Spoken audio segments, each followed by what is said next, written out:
Markets are unpredictable, volatile, complex, but your trading journey doesn't have to be. Ola Prime TV is now live.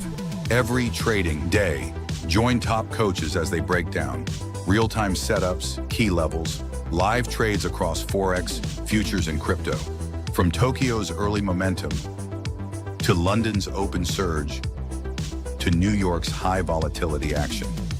We decode every move live. Get sharp analysis, clear strategies, and insights that actually make sense. And yeah, we don't just break down charts. We crack a few smiles too. Only on Hola Prime TV. This is more than content. This is infotainment and beyond.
What's up, everybody? Richard here, and welcome to Forex Fire. Michael, Tiger, how's it going, guys? Good to see you again. Wonderful. Oh, great. Hey, what's up? What's up? Good stuff. Wonderful, good wonderful stuff. day. Yeah, how was your day with Yes. Jams yesterday? I only caught a little bit of it. I was doing some Not work at bad at home, all. the renovations. Good stuff. Pretty good. He does a lot of hedging, which was interesting to listen to see how he kind of Okay. hedges things. Yep. Nice. Yeah. Good stuff. He's in the middle of learning the I didn't rules. know he taking that many plays. Yeah. He takes quite a few. Yeah, he was kind of going over how he's still kind of getting familiar with the rules on the challenge itself, the prop challenge. So, yeah, as far as like the not beating the challenge in one trade, having to break it down. So, yeah, he was kind of learning on the fly, but no, it was really cool to listen to how he hedges and kind of his outlook on things, and listen to a little bit more on the crypto side. So, no, it was really interesting.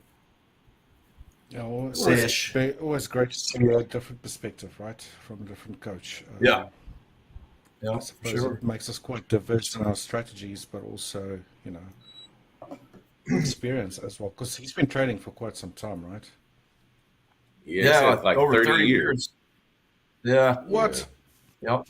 Yeah, he's late 90s, I think he said, was when he started. So, Wow. yeah, that's back when I was in high school. We're trading out of the newspaper. I don't think you had graphs and stuff back then. I'm not sure. Yeah. Phone up your broker. Yeah. Right. Hey, Yeah, that's back. Good morning. That's back when Forex trading, I think, became a thing, right? Late 90s. Yeah. among other things that he trades. So 8 or somewhere around there. I can't remember. Nothing like that. I Way left back school before at I was. 95, How was so the I was barbecue? definitely not interested in Forex at all. Yeah. How was the barbecue, Richard? Yeah, it was great. We had chicken peri peri. Do you know peri peri? It's like a Mozambican type of spice. It's like a tangy chili type of spice that you marinate the chicken in, and then you generally eat that with either coleslaw, which we had, some Portuguese rolls, and yeah, that was it. So it was a chicken themed type of barbecue, as we call braais in South Africa. We don't call them Oh, okay. barbecues. And Sounds your pretty guys' good. weekend was good. It was good, yeah. My sister and I and my nephew, we ended up going to the same Mexican restaurant I went to with my girlfriend the weekend prior because it was my nephew's birthday on Right. Sunday. So we always have Mm-hmm. my birthday and then his birthday a few days later. So we kind of always celebrate together on whatever weekend is close. So yeah, we ended up Right. going there, grabbing some drinkies and hitting up the hot tub in my complex. So it was a pretty good time. I got ate up by mosquitoes. And I tell you what, every single one of those mosquito bites, I still feel they got all itchy. Oh, we got so many of them here in South Africa, but I only come out around about summer. And yesterday was the first one that actually I could hear, you know. And when you're sleeping and you hear Yeah. a buzz around, you just can't fall Yeah. back asleep again. Yeah, so really Yeah, irritating. because you're But, paranoid the whole yeah. time. Yeah, we were in the hot Exactly. tub for about an hour and a half, and then we got out, me and him, to go sit and watch the end of the baseball game, the Kansas City Royals game, Mm-hmm. on his phone.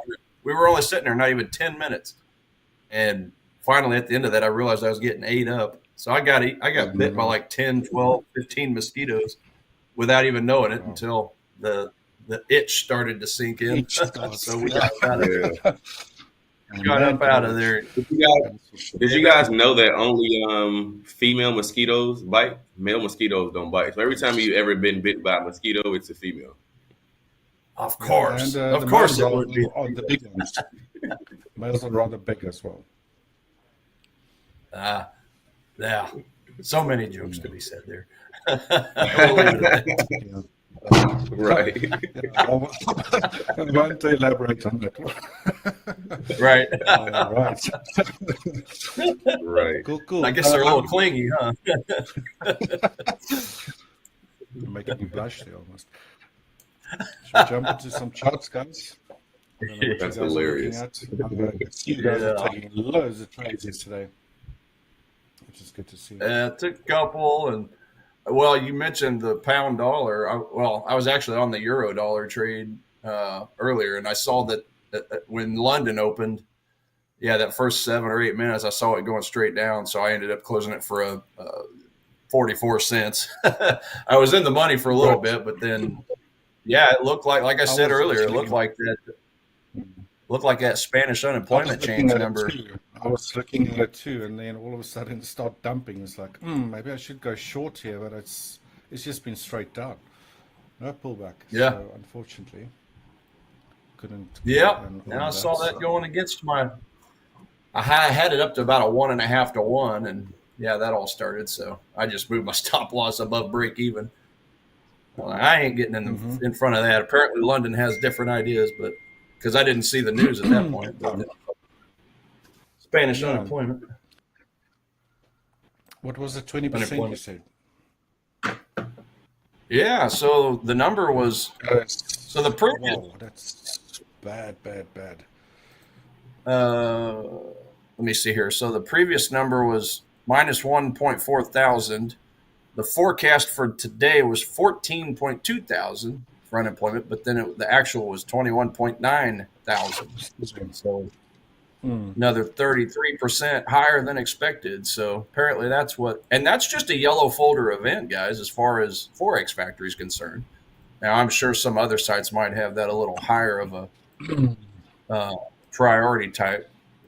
I don't know. I'm curious now. I'm going to go look at Rebate King FX and see what it says, because it's always usually different. Is that such? Yeah. Okay. Yeah.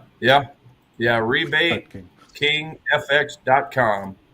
and they have an economic calendar. Another prop firm that I was a part of well before Ola Prime, that was the main one they use.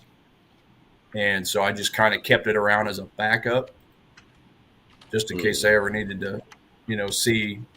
Because every now and then, I think I mentioned this a couple weeks ago, every now and then, Forex Factory's calendar just, I don't know, sometimes it's off. So I'll just kind of go and compare it to other calendars. And that's really the main one that I compare it to.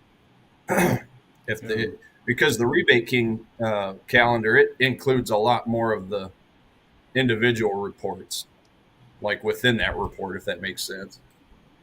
Right. So, okay, so Tuesday. It's weird how they differ from time to time, right? Between different providers.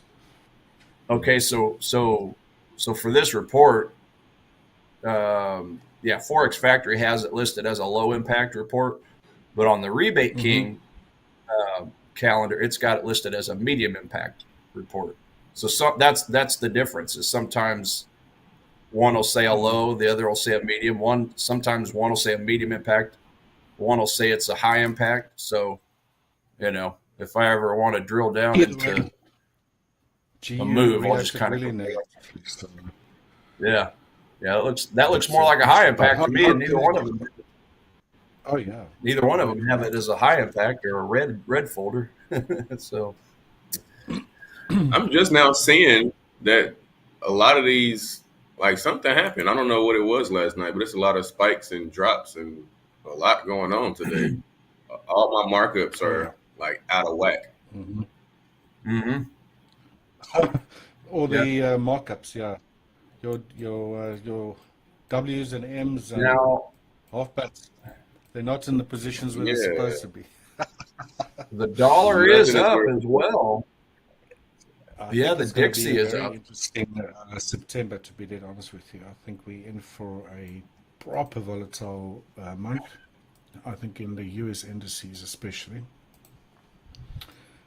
I knew it was going to be a crazy week.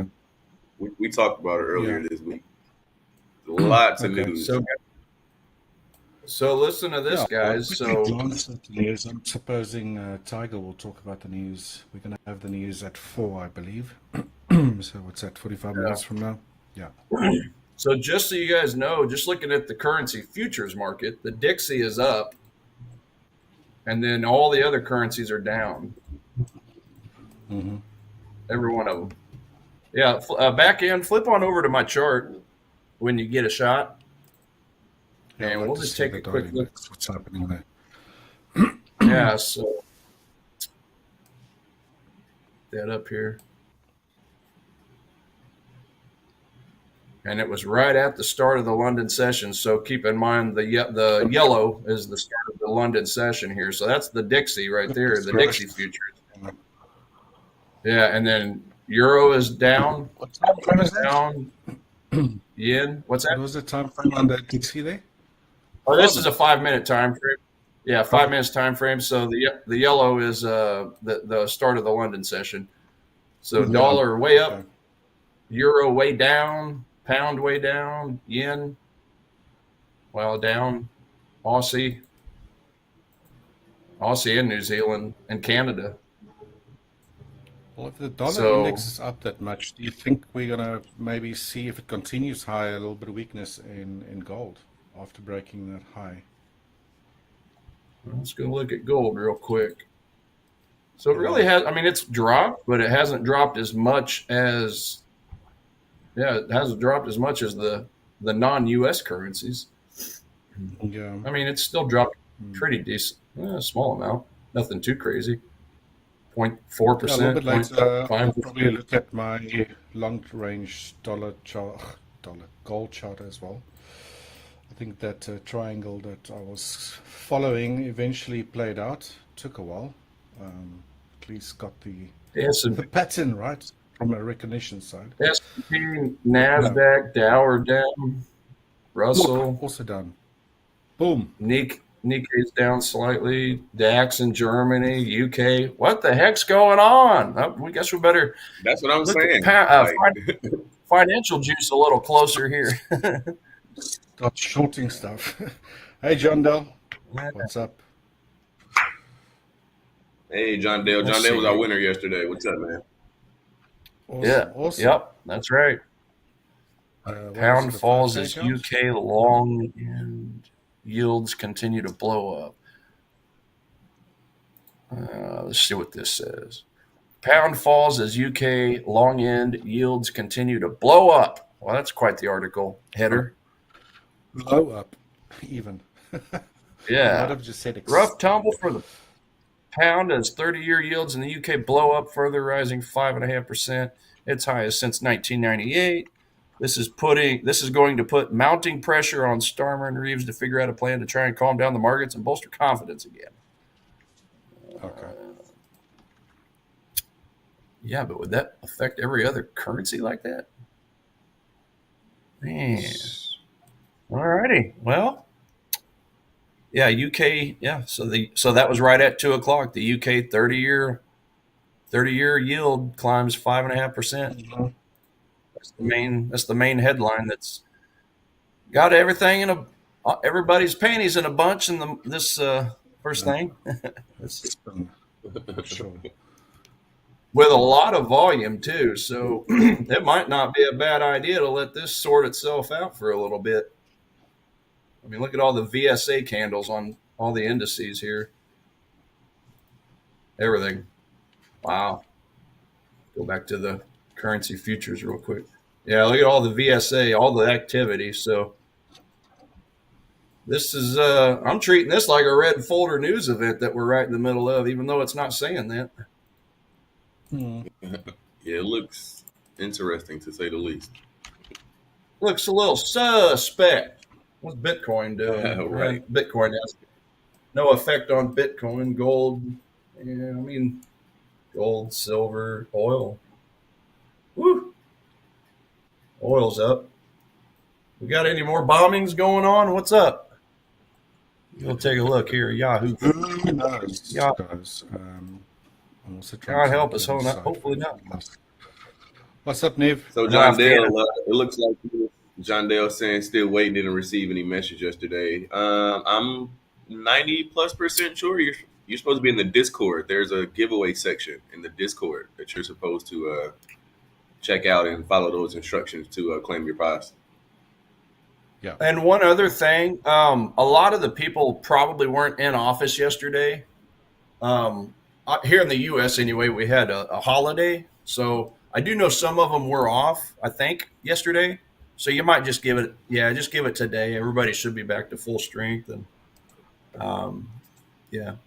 just in case that was part of it, was the U.S. holiday. So yeah, John, that'll definitely be sorted out. So, like Michael was saying, go onto the Discord then. that too, yeah. Yeah, I'm sure we have done already, and just follow those steps. Yeah, I know Afghanistan had that earthquake the other day. That was pretty sad to hear. That's true. Like, When was this? 2 days ago, wasn't it? Yeah. Yeah, I think it was like late Saturday U.S., so like early Sunday or sometime Sunday over there, Middle East.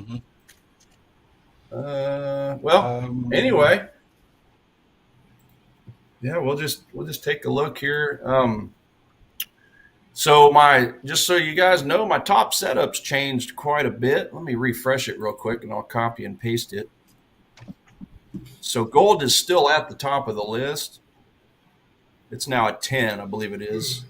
Silver has dropped quite a bit, though. So let's copy and paste this. We'll take a look at the setups here. As far as the fundamental setups, let's just put it over here on my gold chart. Oh, and that's old news there. That's old news as well. Yeah, so gold's still sitting at a very bullish. That's the only very item I have. All the others are either just bullish or bearish. So dollar yen, remember, was a minus 15 at one point last week. It's all the way up to a minus 5. So it's still bearish, but not as strong of a signal. Dollar Swiss minus 6. CAD Swiss is the new most bearish item I'm looking at, which isn't one of my favorite ones to trade just because it's kind of slower. But yeah, back to the top, gold up 10, silver's a 5. So silver and US dollar, Japanese yen kind of followed a similar trajectory. They were both at around the 10, -10 level. And yeah, they've both sunk all the way to 5 and -5. So yeah, that middle 5 are just hanging on for dear life. I mean, I think I'm more interested at the moment in just the top 4, the top 2 and the bottom 2. So gold, Swiss yen, and then CAD Swiss, dollar Swiss. That's probably going to be my main ones today. It's a little slim pickings. Yes, the other ones are, the 5s and the -5s are technically in that camp of actionable items, but I've said it many times. I prefer it to be a 6 or 7 at minimum, just to give it a little bit more stronger of a rating than even the algorithm spits out. So, yeah, I mean, Right. shoot, if we just take a look at gold being my most bullish item here. Yeah, so like we mentioned yesterday, I mean, it just going back to a daily time frame, we did finally, of course, close above. Let me get rid of some of these drawings. I got too much in my way here. Get rid of these drawings. So yeah, we finally closed above the blue rectangle, and I just simply put that rectangle around the tops of these higher closes back in the past, and then just kind of the top of this real body to start it, and then the top there. I ignored the wicks. I ignored the legs, as Michael says, right? But but yeah, we finally had that close, and then look at that gap up. We had that gap up going on as we speak. So, so basically on this thing, I'm just looking for a retracement, and that's exactly what I mentioned yesterday. I think yesterday when we started out, Michael, we were somewhere in this area. So I had mentioned I would like to see price go a little bit higher and get a close, which it did, before coming back. And then I'm keeping an eye on this 30-minute demand just above that blue rectangle. So now the only question is this peak on the other side of this high point, is that going to be enough to slingshot it down to the bottom of the other end, coming back down Right. to test this blue box down here, or what? That's obviously the question. So yeah, I mean, could a person sell it? Richard, I think you said you were thinking about selling in there. I mean, I even considered it. Yeah. You acting like a slingshot up here and just sell it down. But ultimately, it's bullish for me. So, I think my ultimate move is to test out this demand right here. And then I got another demand a little further down if this one doesn't happen to work. But heck, maybe even using the blue box as kind of a former resistance turn support, kind of like a bigger fair value gap in this area here. Let's see what it looks like on it. Well, I mean, yeah, I guess you could say that. So, yeah, there's a few different options here. You got a 30-minute demand. You got that former resistance possibly becoming support. And then you got a 30-minute demand within a confluence, within kind of a 4-hour demand here, right here. So a few different options here. I'm obviously going to keep my eyes on that first demand to see what happens when we return there, because it looks like it wants to return based off of how everything else is reacting right now. I don't know. Yeah. If you even look at that triangle, which I'll show a bit later, the classic setup to trade triangles, when traders wait for the triangle to be broken, this goes to the upside, and then a retest. So yeah, you got that. Is that your upper trend line channel from the triangle? The white line you got down there? Oh, let me go. Oh, sorry. I was going back to, I was on dollar Jap for just a second there. Sorry about that. Yeah. Well, I'll show obviously dollar. Yeah. I mean, with the Dixie dropping or jumping like that, yeah, I mean, that's a good excuse for gold to drop temporarily. So, Yeah. yeah, I think I personally, I think I'm just going to wait. I don't necessarily want to sell it down to that area. I think I'll just wait till we I'm see going to what kind sell of a it a bounce. little bit. Some stage. Hopefully today. Yeah, let everything settle down a bit for sure. Because everything's Take a going small crazy. stab. Like, yeah, yeah, yeah. That's probably that's play number one right now. Right now is just keeping an eye on that 30-minute demand. I mean, I love the volume coming out of it. Nice expanded range candles, fair value gap on that leg out candle. Pushed through this resistance point and ended up busting through it. Didn't close through it, but it busted through it. So, but yeah, this is a perfect retest right here for the retest traders. Button up against this for the last 3 months, bust through it, comes back and tests it. There's a lot of people that probably got excited. 15. What do you have there? 3, 4, 15? 3, 4, 20? For my alert, 34.50 basically, 34.46. 50. Gotcha. You know, 46. yeah. All right. Of course, you know me, I'm a Gotcha. little cheaper than that, so 34.46. I'm even cheaper. I'm even cheaper than that. I'm looking around about 3,428. 3,4. Yeah. Actually, if I go out to like a 2-hour demand, it actually counts that as a demand. I don't like that as a demand zone because this candle didn't go all the way to the bottom like this one did. So I just decided to pick the tail of it, pick the wick. So Right. but yeah, that's play number one for me. And then the other bullish one is Swiss yen. Let me see here. Swiss yen. Take a look at this from a higher time frame for a second. Daily. Okay. 4 hour. Okay, so 4 hour, we busted through this supply. I was just keeping an eye on it.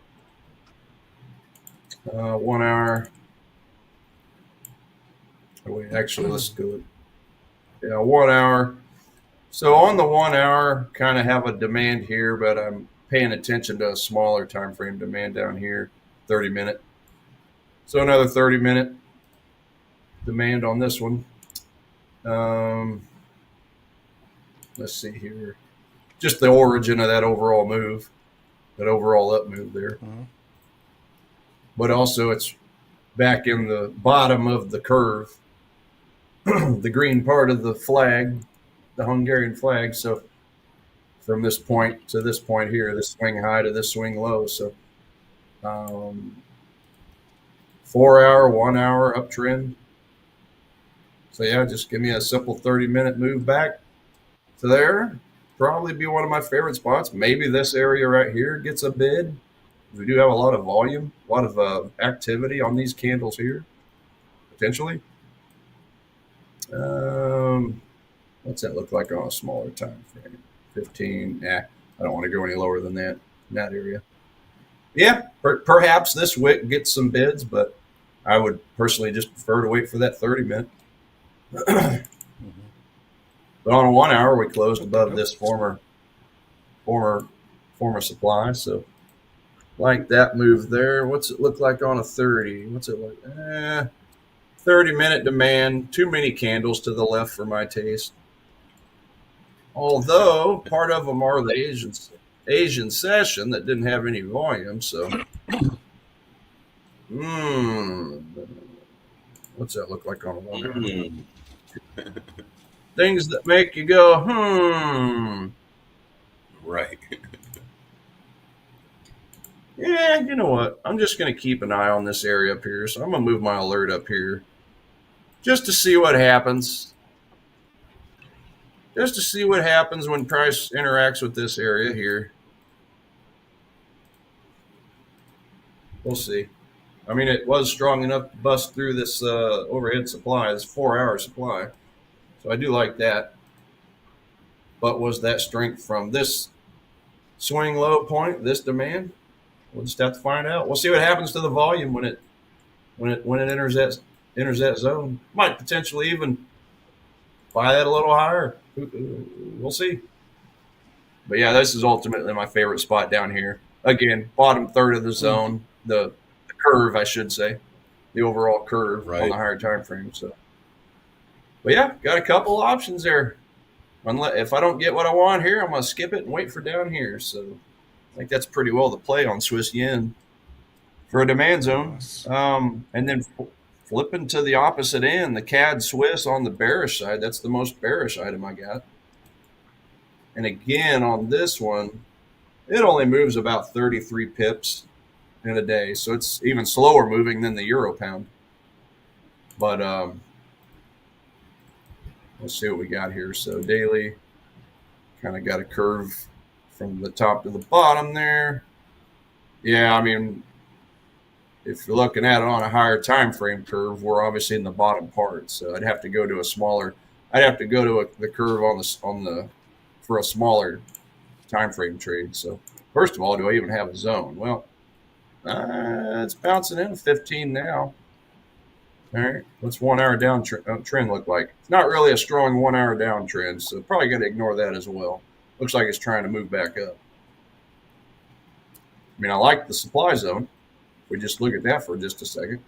Look at that volume. I mean, that's really nice volume down here. Really nice high activity for that zone. Mm-hmm.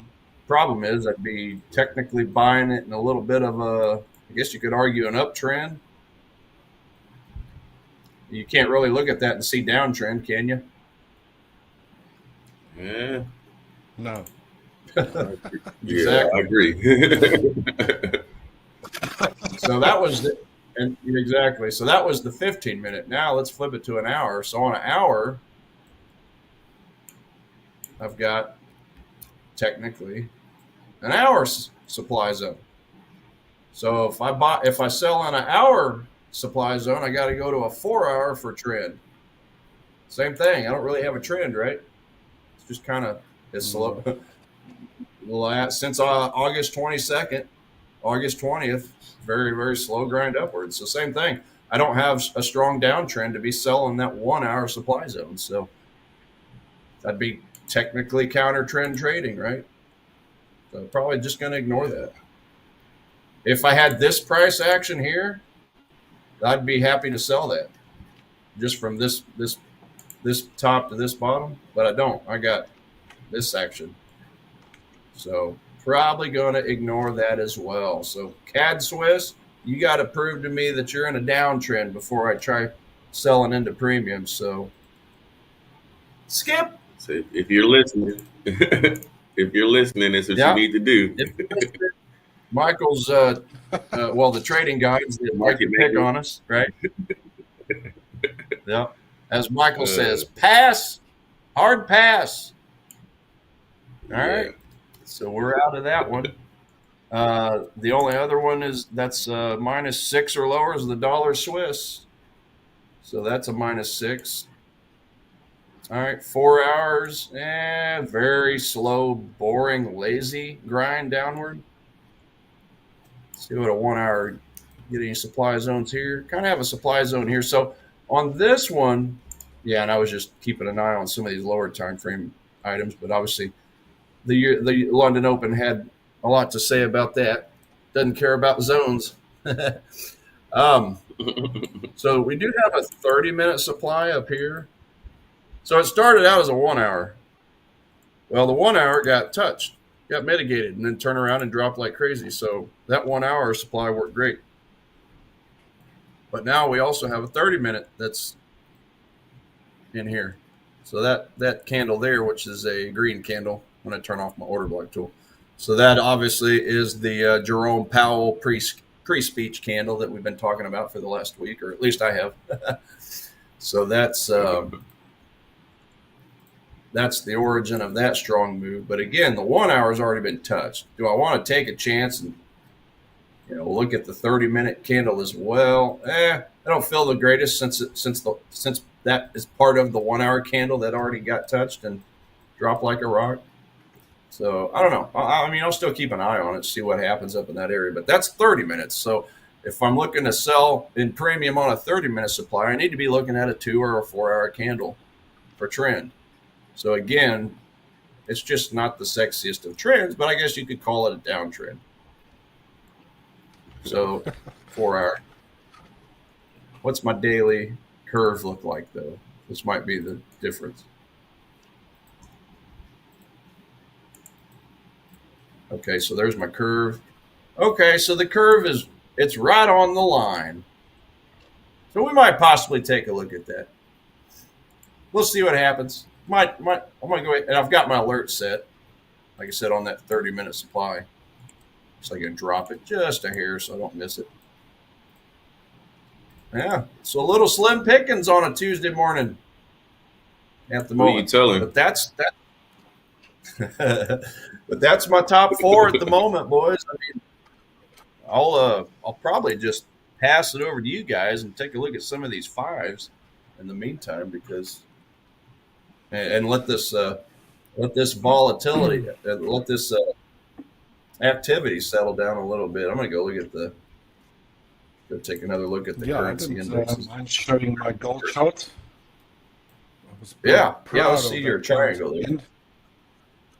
Yeah. Show you my triangle.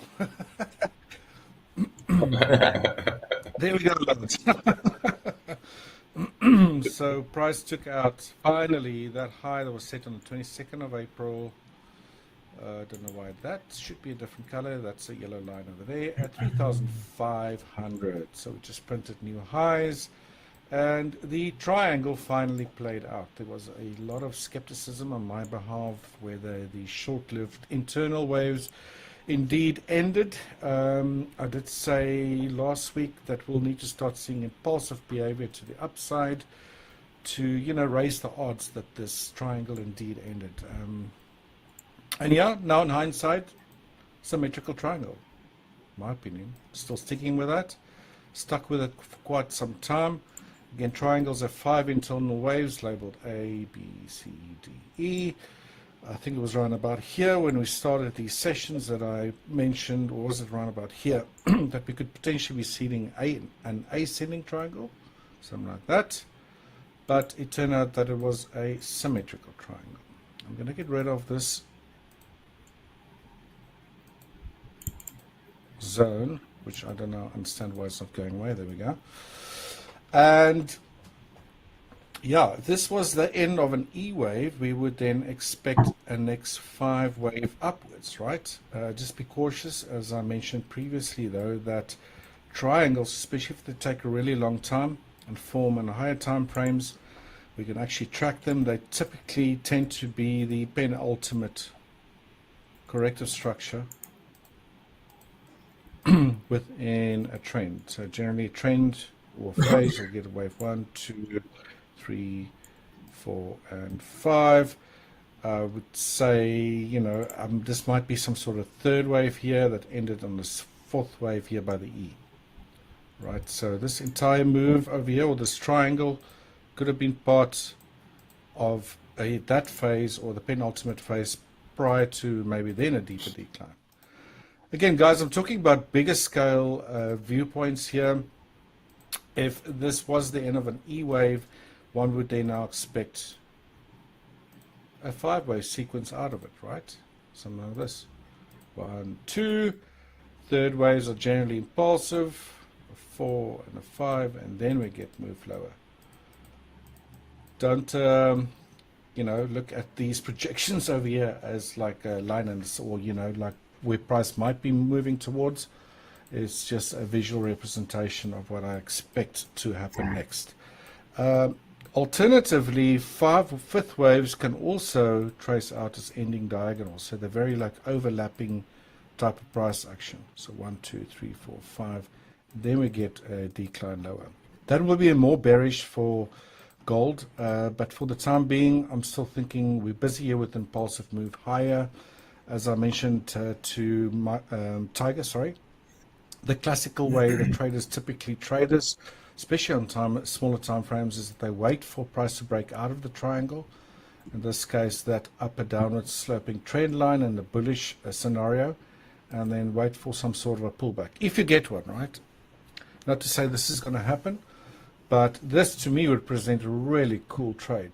If price can pull back towards this upper trend line, hug it, kiss it, whatever you want to call it. I call it a kiss goodbye, and then continue back upwards. There will probably also be a lot of breakout traders that decided to just, you know, get long gold as price took out to 3,500 level. And now they're potentially going to get stuck during a bit of a pullback. Obviously, also a lot of inefficiency to the upside here in the form of potential fair value gaps or acceleration gaps, I like to call them. It's that new term that I coined. Well, not coined, I actually used to call it that long time ago. That. Acceleration gaps, yeah. Not celebration, acceleration. I heard somebody the other day call it, oh my gosh, what was it? Something else besides a fair value gap. They called it inefficiency. I forgot what it was. Indications? I can't remember what. Indications? Huh? Was it indications? I feel like it was like, no, it was something else. Inefficiency So gap. when you have, Tiger, when you have a lot, some people do call it, well, I don't think it would be an efficiency gap, but if you have very strong It moves, could have been something where you have loads of fair value gaps to the upside, not just like one or two, but like, let's say during a very strong move, you get like multiple of them. I know the guys on the ICT type of guys will call that, lots of inefficiencies on the ways to the upside, which generally gets sort of like retraced to fill them before we get a move back up again. So, yeah, I'm not sure what that term is that you've heard, but it'd be interesting to know. I'll have to look it up on a video. Call it whatever you want. In any case, there might be one forming here today. Who knows? Obviously, the third candle here is still busy in acceleration gap. There's one a little bit lower down. This is a really cool one because if it lies, that was it. Sort of Acceleration gap. That's what I heard. Acceleration. That was me that coined that the other day. Well, I didn't coin it. This was something I called or I learned from one of my mentors like years ago, probably like. That's right. I couldn't remember if I watched it on a video or heard you or. It was me. Yeah. That makes sense. An acceleration gap.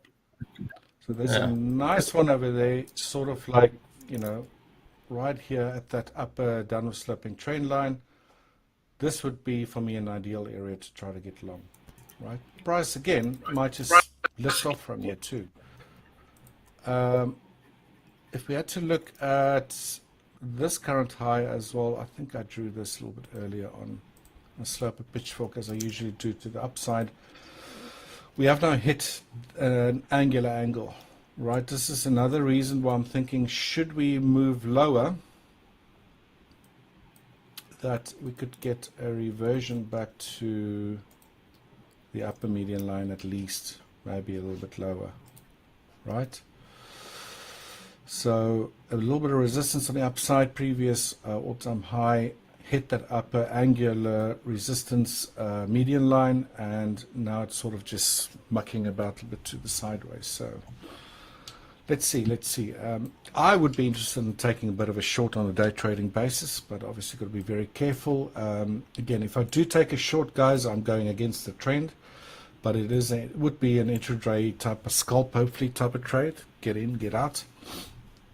Not aim for massive profits, but let's see. Maybe we get a drop down to this level today. If not, then we'll just have to see how things materialize over the next few days. Obviously, hectic news events coming out this week, as I'm sure Tiger would tell us in about 15 minutes from now, 12 minutes from now, when he brings you the news.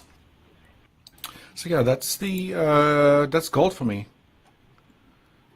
guys. Also, just a quick reminder to everyone in the chat there, we'll be giving away another 5K Forex Challenge account today. So do stick around. Make sure that you subscribe to our YouTube and Instagram channels on both Hola Prime TV and Hola Prime Global accounts. Keep on commenting during this live session, and please, please, please make sure that you have linked your email to a YouTube bio so that we can actually get hold of you. There'll also be some extra steps you need to follow when you join by joining our Discord server or channel. And there's some instructions in there that you'll need to follow to actually claim that prize. John Dell, how's it going? I think you won yesterday, right? Is that right? Yep. All right, cool. So let us know if you're coming right there. To everyone in the chat, if you haven't done so already, please do join our Discord channel. A really cool community over there. Excellent support team, and all our coaches are on there as well. So just a really, really nice hangout spot for like-minded traders. Cool. So that's gold. Actually, I want to switch on over to the dollar index, see what's happening there. I have to go to a different workspace here. Dollar index, where you Dixie, there we go.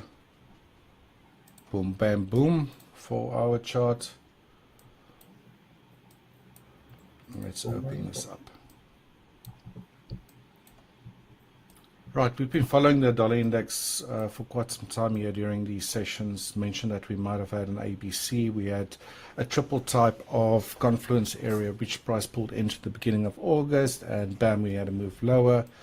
I think last time we looked at Dixie again, we had this ABC move to the upside, which again ended at an angular median line, and then a three-wave move lower. So big question now is, guys, for as long as price stays above this low that was set on the 1st of July, anything could happen. It's not 100% given that this was a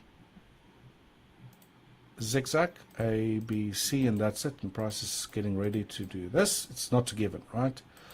Price will obviously need to break below that low at 96.37 to confirm that case. I've mentioned previously that the next go-to corrective structure that I follow is a double zigzag, so basically two zigzags after each other.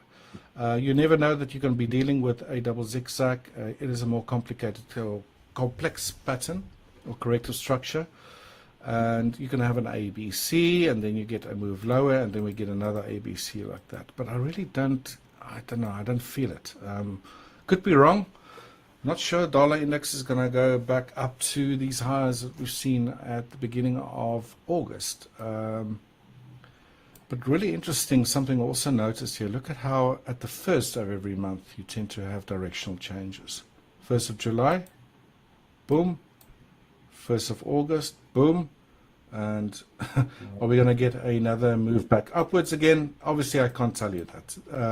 However, what I can tell you from a market geometry perspective is price just hit a little bit of resistance there around 98.32, which is this yellow dashed median line over here. If we do get a close above that, let's have a look at the 4-hour time frame. We get a body close above that level, then we could potentially be heading back again to the center median line, which is around 98.80. If this happens, then obviously we'll very likely see a decline in gold. Who knows what's going to happen with the NFP numbers and all the other goodies coming out later this week. But we're probably in for a very, very volatile week, that is for sure. Well, I can't say for sure, at least that's what I'm expecting. All right, so last week we did challenge these previous lows at 97.56, but just pipped them and now bouncing back up again. So who knows? We'll just have to wait and see. Keep an eye on the dollar index. For those that are interested in what the dollar index is doing, keep reminding me if I'm on during a session on the day, if you want to have a look at it. It's not something I look at too often, but again, some very, very cool market geometry at play here in the dollar index. All right. Yeah, Nev, the double zigzag does sound like an alphabet soup, for sure. For sure. Yeah, so that's pretty much it from my side on the markets I look at, obviously the FTSE, the NASI, they've all been sort of hit pretty badly at the moment. That's actually a good chart to look at.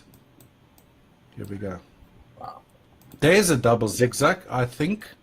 Nev, just for you. We looked at this last week. Now that you said it, an alphabet soup pattern. Basically 2 ABCs. You think you got an ABC, and then all of a sudden, price does change direction, but it fails to continue, right? To the downside, to basically confirm the pattern itself. In this case, a very sharp ABC.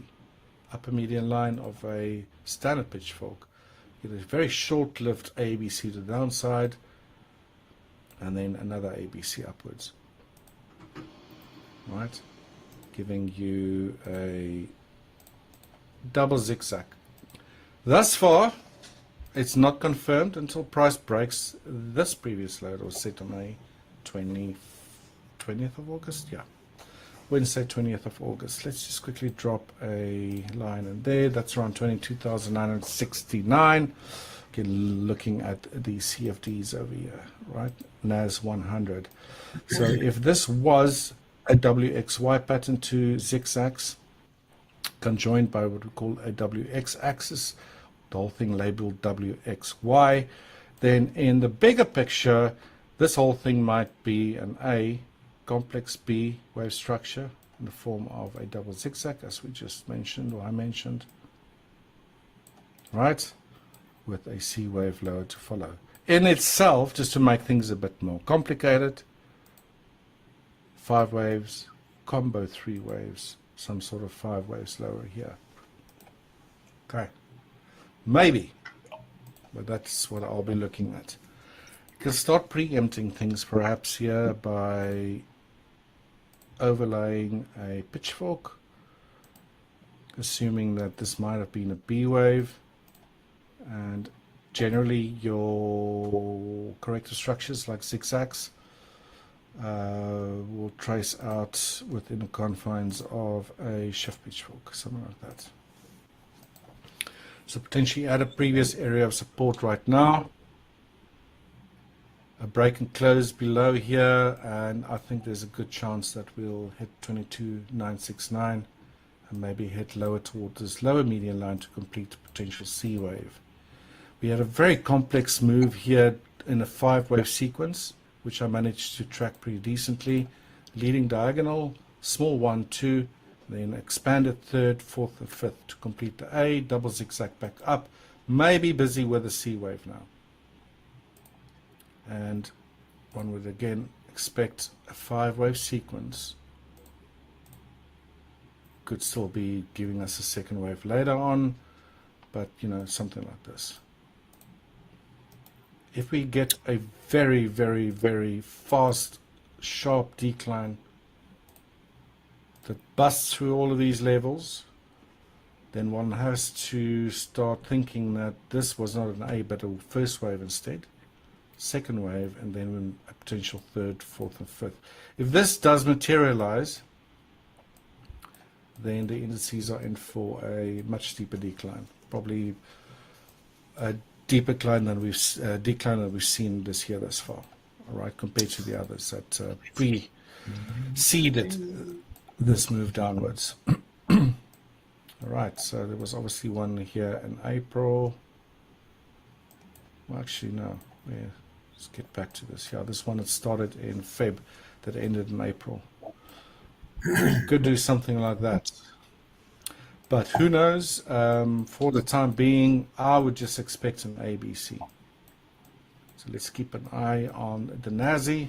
Maybe this is a chart idea I'll share in the Discord channel today as well. Mark it up nicely and see how things go, right? So that's the NASDAQ.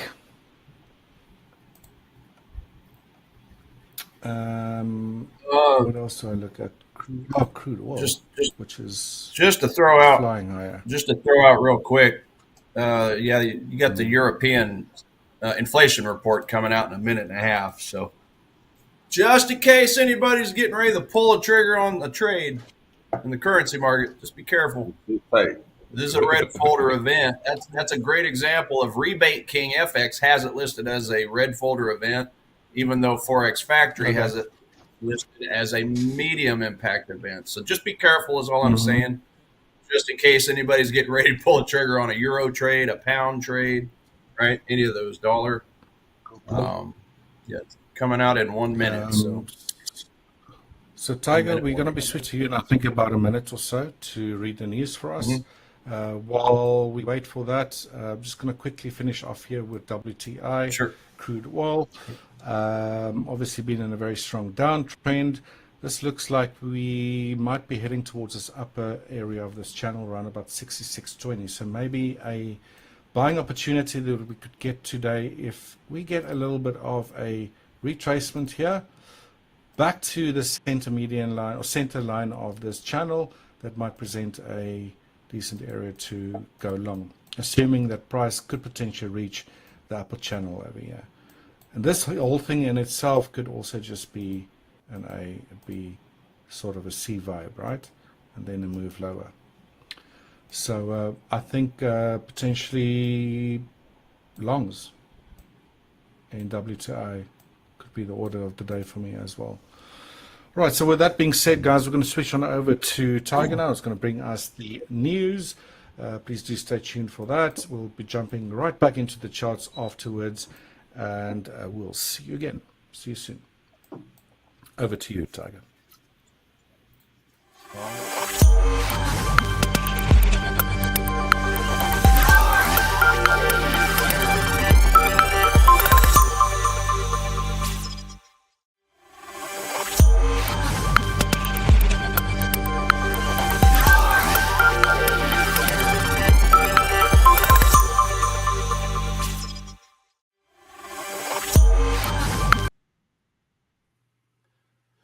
All right, traders, welcome back to Forex Fire. I got some economic calendar alerts going off. Hey, hope your coffee's strong. Markets sure are. Let's dive into what went down yesterday, see what's on deck for the day.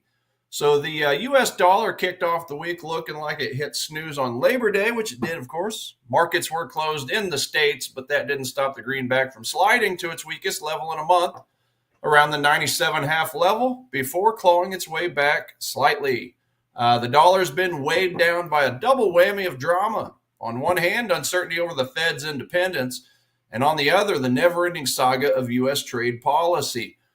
Think of it as a soap opera, only with fewer cliffhangers and more charts. Now let's talk gold. The shiny metal continues to live up to its reputation as the world's favorite safe haven.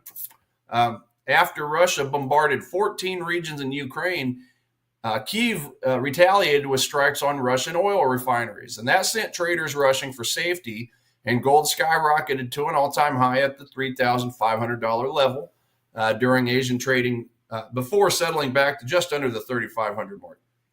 Sorry, all-time high, $3,508 mark. And now it's under the 3,500 mark. So to put that in perspective, gold's so hot right now, you'd think it was auditioning for a reality show called Bling Dynasty. But of course, when anything rallies too hard, profit takers show up. A small bounce in the dollar and a generally positive risk mood across Asian equities triggered some selling. Still, with markets almost fully pricing in a Fed rate cut this month, and I just checked, I think it was like 89.5%. But anyway, gold's down. Okay, it looks limited, at least until the U.S. data later this week spells out how aggressive the Fed might be. So speaking of central banks, Japan is trying to keep things interesting.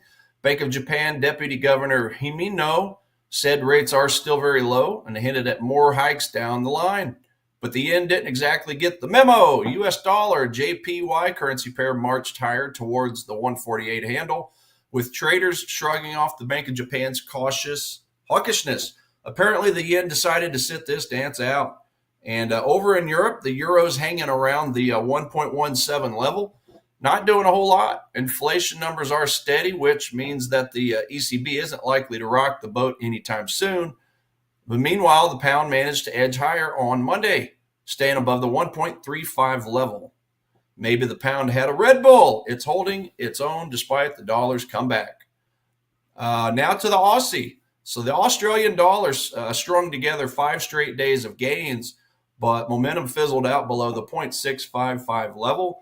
Stronger inflation back home has cooled the odds of an RBA rate cut, which gave the Aussie some backup. Still, with the Fed drama dominating headlines, Aussie dollar, US dollar currency pair could swing either way depending on the US data drop. And speaking of data, buckle up. This week is packed. Today we will see the ISM manufacturing PMI data, which should give us some fresh clues on the US economy. And then it's JOLTS job openings tomorrow. ADP private payrolls and ISM services on Thursday. And then the big one, non-farm payrolls on Friday, NFP. Feels like just a couple weeks ago we already had that. So it's back. It's back and better than ever. If you're a trader who likes volatility, you're in for a big treat. If you hate volatility, well, might be a good time to take up yoga. So let's not forget crude oil. WTI pushed above the $64.50 per barrel level after Ukrainian drones took out part of Russia's refining capacity, sparking supply concerns. Prices are flirting with the $65 resistance, and if OPEC Plus doesn't swoop in with some more barrels soon, then we could see oil test higher levels. Translation, your next trip to the gas station probably won't feel any cheaper. But meanwhile, silver decided it wanted in on the action, spiking to $40.85 per ounce, its highest level since 2011. Apparently, silver is tired of being the sidekick and wants to headline the show for once. So here's the wrap. The dollar's under pressure. Gold and silver are stealing the spotlight. Oil's heating up thanks to geopolitics. And the yen can't catch a break even when its central bank talks tough. So traders are laser focused on the U.S. economic calendar this week, and every data print is going to feed into the Fed rate cut narrative. So the bottom line, stay nimble, keep those stop losses tight as always. In Forex, the only thing more predictable than price action is the guy next to you in the comment section. So that'll be it for that. Just one final note on the economic calendar. We did have the Spanish unemployment number come out just a little while ago. Quite the spike on Spanish unemployment claims. So that probably added to this euro frenzy. All the currencies dropped while the dollar jumped up. And then we did just have euros. Core CPI flash estimates come in year over year. Looks like the euro forecast was 2.2%, jumped slightly to 2.3%. That's for the core CPI flash estimate year over year. And then the other one was the regular CPI flash estimate, which hit the forecast right on the head, 2.1%. So with that, that's all we got for the moment. Let's jump back into some charts.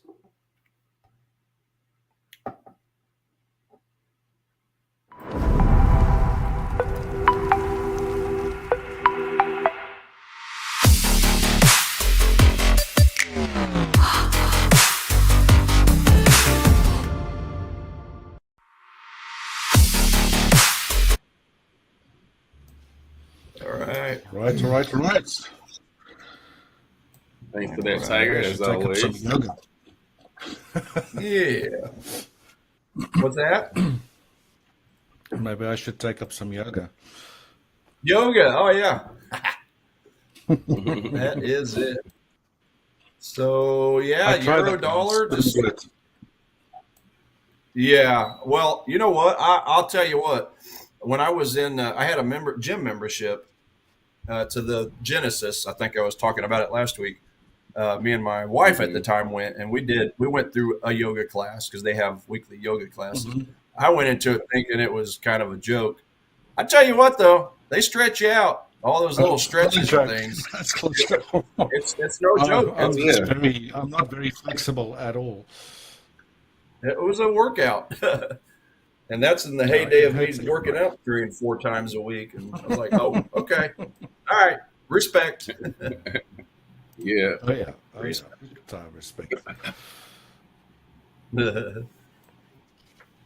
Well, you have to give me some respect after this. Not really getting a whole lot of movement on that CPI yet for the euro, so a little bit subdued. Yeah, they were actually pretty accurate on that report. With crude oil, if possible. Yeah, for sure. Quick squiz at the chart again. For sure. If you can share my screen back in, please. For sure, for sure. To see if we could get a trade going. Not yet, but almost. I'm hoping for a little bit of a pullback. I'm just waiting for my screen quick.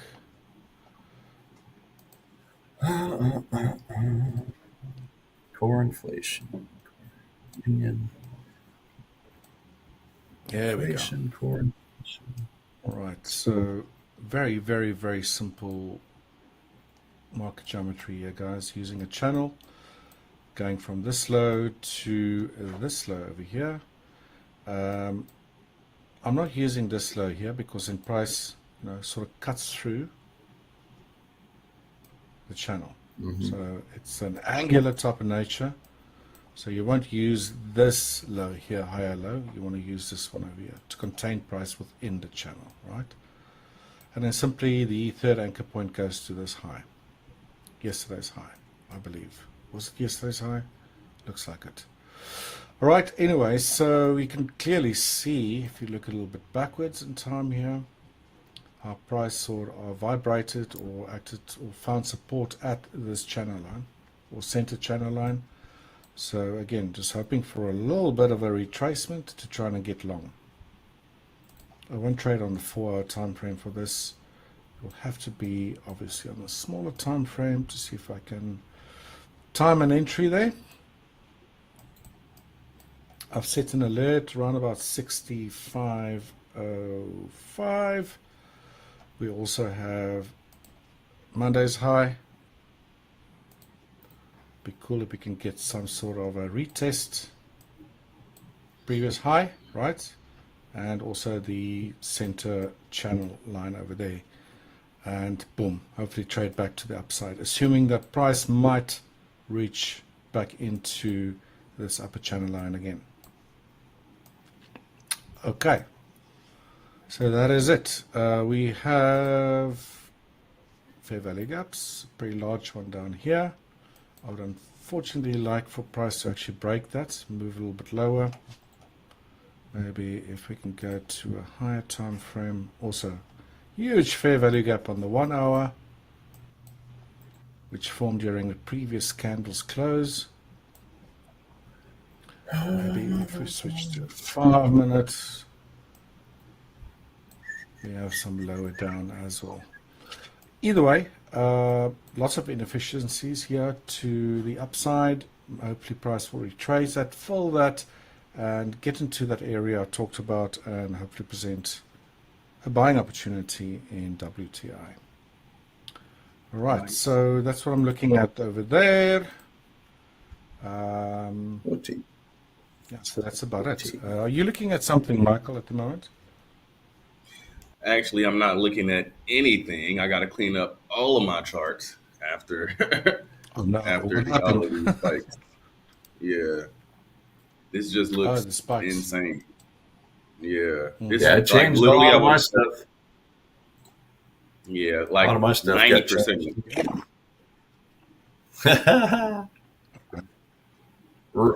Yes. Yeah. Damn. Waits till we start streaming, right? To change everything. Looking at gold, and it's crazy because we had a decent amount of them that was pretty close yesterday, but what like this is insane. Yeah. Let's see. Good times. Yeah. Okay, guys. I do not have a trade going as yet. I am interested still in maybe taking a stab at gold for a very short term, hopefully move to the downside. Again, as I showed on the higher time frame, maybe a retest of that Abbott trend line that was part of the larger triangle that I've been covering for some time, multi-months actually. So let's see. Right, over to all of you guys. Okay. Yeah, just an update. Just a quick update. So yeah, euro dollar fell off my bullish list just from that inflation report. So it's down to a 4. So now I'm left with 3 bullish items: silver, Swiss yen, and gold. And then, yeah, I think America. So yeah, no more euro, dollar, or pound dollar at the moment. Okay. Pound dollar is all the way back Crazy. to a 0, so it's all the way as neutral as it gets. So just thought I'd throw that out there for some context on the fundamental side. Right. All right. Well, yeah. I know I typically do the dive after lunch, but I mean we don't have much going on. I can go through it now and kind of fix my charts up, kind of see what I'm seeing. There you Yeah, go. as soon as I get a trade going, I believe there might be a few to present themselves. I'll let you know, Michael. Gotcha. Okay, sweet. Well, cool. Yeah, back in we can get my charts pulled up over here. Uh, I think we had a poll question come in just a little bit ago about gold. I don't see it now, but yeah, do you guys think it's going up, pulling back, or reversing and going the other way? It should still be on there, but yeah, I think I turned it off by mistake. So, what's everybody think on gold? That's basically what the question is: up, pull That back, was or heading reversing to the records. downside? Yeah, just pausing before a dip or overhyped time to short. Yeah, Definitely heading to new records. We've already done that, right? So, as I've shown, I think we're still going to go much, much higher. Would be welcome to see a bit of a pullback in the meantime.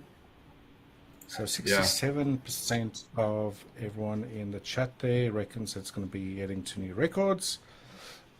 30% overhyped time to short, and 10% voted just pausing before a dip. I know. we got something weird going on here actually. I'm showing my NAS 100 screen, but it looks like it's stuck on A and D, AN. I don't know why. Huh. Maximum happening? overdrive on a Tuesday. Uh-huh. Yeah, this is interesting. I'm on NAS 100. When I'm looking at the screen, it's showing AUD and ZD. Oh, wow. Okay. Oh, wow. Yeah, I don't even know what to say. Let me stop sharing, I guess. Then Okay. Oh, yeah. I have no idea why that's happening. What's happening? Hmm. Back in, not sure what's going on here. What is that? It's like this is from yesterday or something. Oh. Put-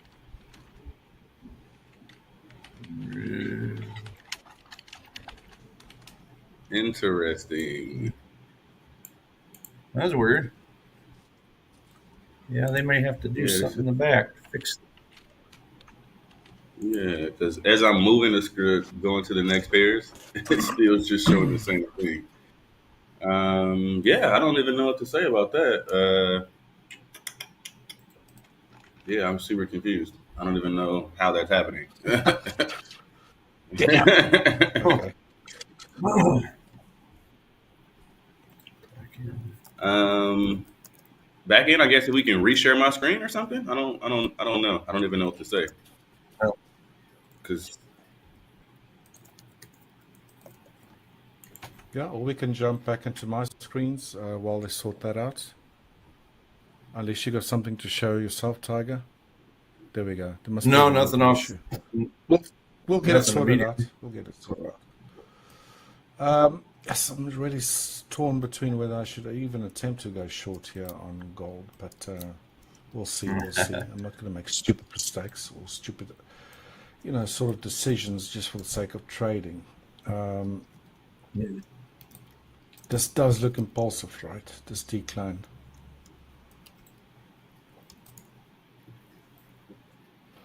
So maybe a short stab here at gold, in gold, Not right now, but hopefully soon.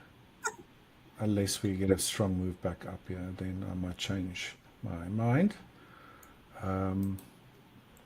Crude oil's already 1.65% up. Really hoping that we're going to get a bit of a decline here. Not going to go long here at the current levels. Who knows, price might just boop, keep on surging to the upside. And cheapest, I was looking at pound USD today, earlier on. I would have loved to go on short over here, obviously, but that's after the fact. So, yeah. Hopefully it's one of those situations where we just get one directional moves all day long and then you don't get into it. So what else can we look at? What else can we look at? We looked at the dollar index already. Bitcoin up 1.31% already. This is a market I might play around with, but I'm very similar to what Michael likes doing. I don't short Bitcoin. I would love to go long Bitcoin at some stage, right? And you know, I make jokes all the time when I say, August? if you want to know what a short squeeze feels like, try to short Bitcoin. Yeah. Yeah. Strangle you like, what's his name? A boa constrictor, right? Yes. It's like a penny stock in some ways. Yeah. Oh, yeah. Wow. So, All right, let's try this again. Let's try to get my charts shared again. I think they might have got it situated. Okay. Cool, cool. You want to switch back? Back in, if we can get my screen pulled up. I'll have a look at Bitcoin on my side while you do that.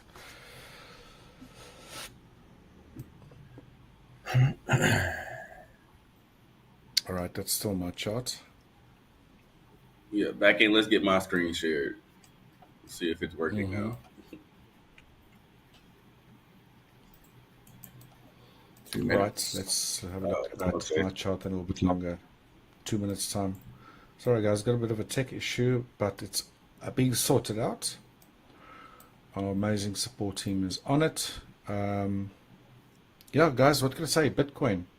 I will definitely not act as if I'm an expert in the crypto field whatsoever. Clearly in a very strong uptrend. How low can this go before we see move back upwards? How low can you go? I think that's $1 million question, right? And generally when I'm not sure what to do, I'll just start using my pitchforks. Market chart When in doubt, tools. Pitchfork it. And Fork it. see if All right, looks like I need to exit and come right back, guys. So I'll be right back here. Right, sure. No worries. Oh, okay. Sounds good. What I can tell you, though, however, here, just looking at the daily time frame, if this is corrective from this high, started on the 14th of August, are we looking at the daily here? This is a pattern we've seen on gold a little while ago, potentially a pattern. What would we always expect? Some sort of an A, B, C, and then a move higher, right? But they're not always as clear cut as just like 5 waves down, 3 waves up, beautiful 5 wave down. You've probably seen that earlier when I looked at, when was it, the Nazi. But what I do see here, if this is an A, B, C, then this was potentially an A, potential B, and then a 5 wave overlap that's potentially not over yet. To potentially give us this. Forget about the date here, guys. Just look at the path. We might still hit the center channel line. It's just fallen short of it just as yet. And then get a move lower. Therefore giving us a 5 wave strong impulsive move lower and a sort of an ending diagonal type of vibe for the C wave. Maybe this is something I'll post as well in the on the Discord server.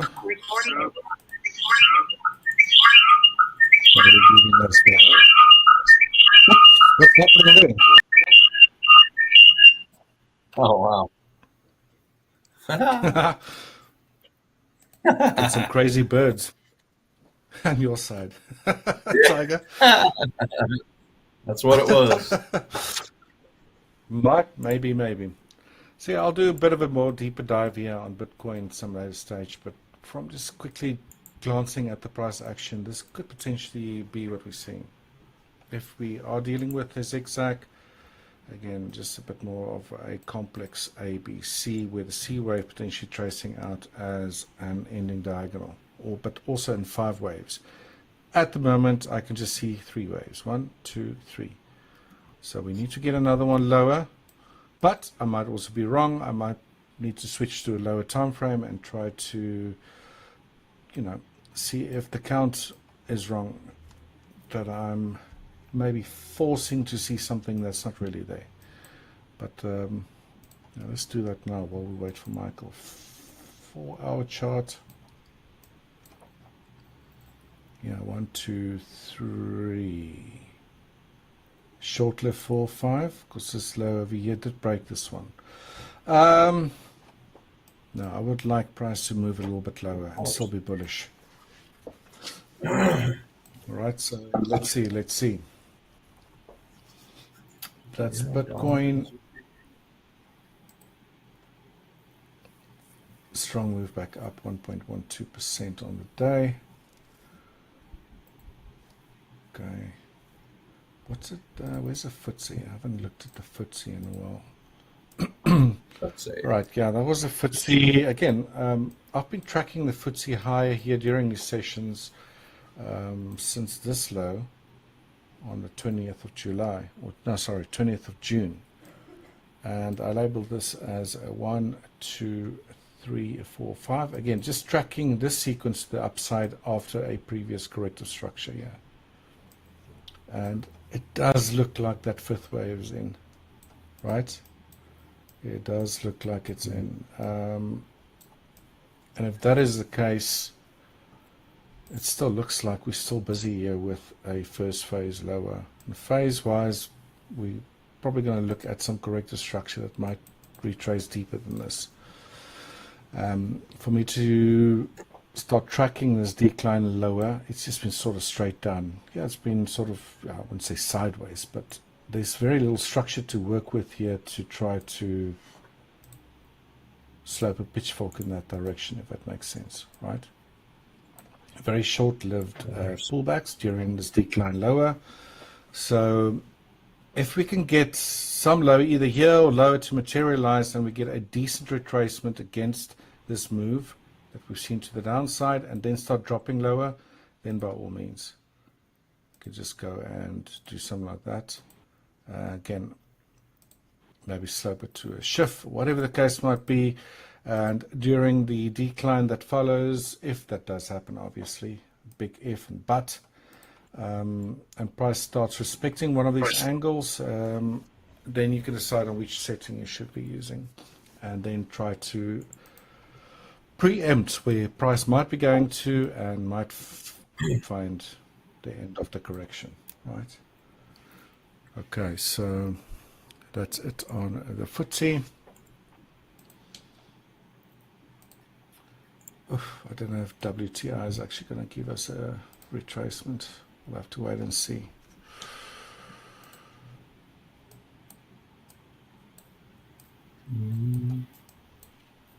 We'll have to wait and see.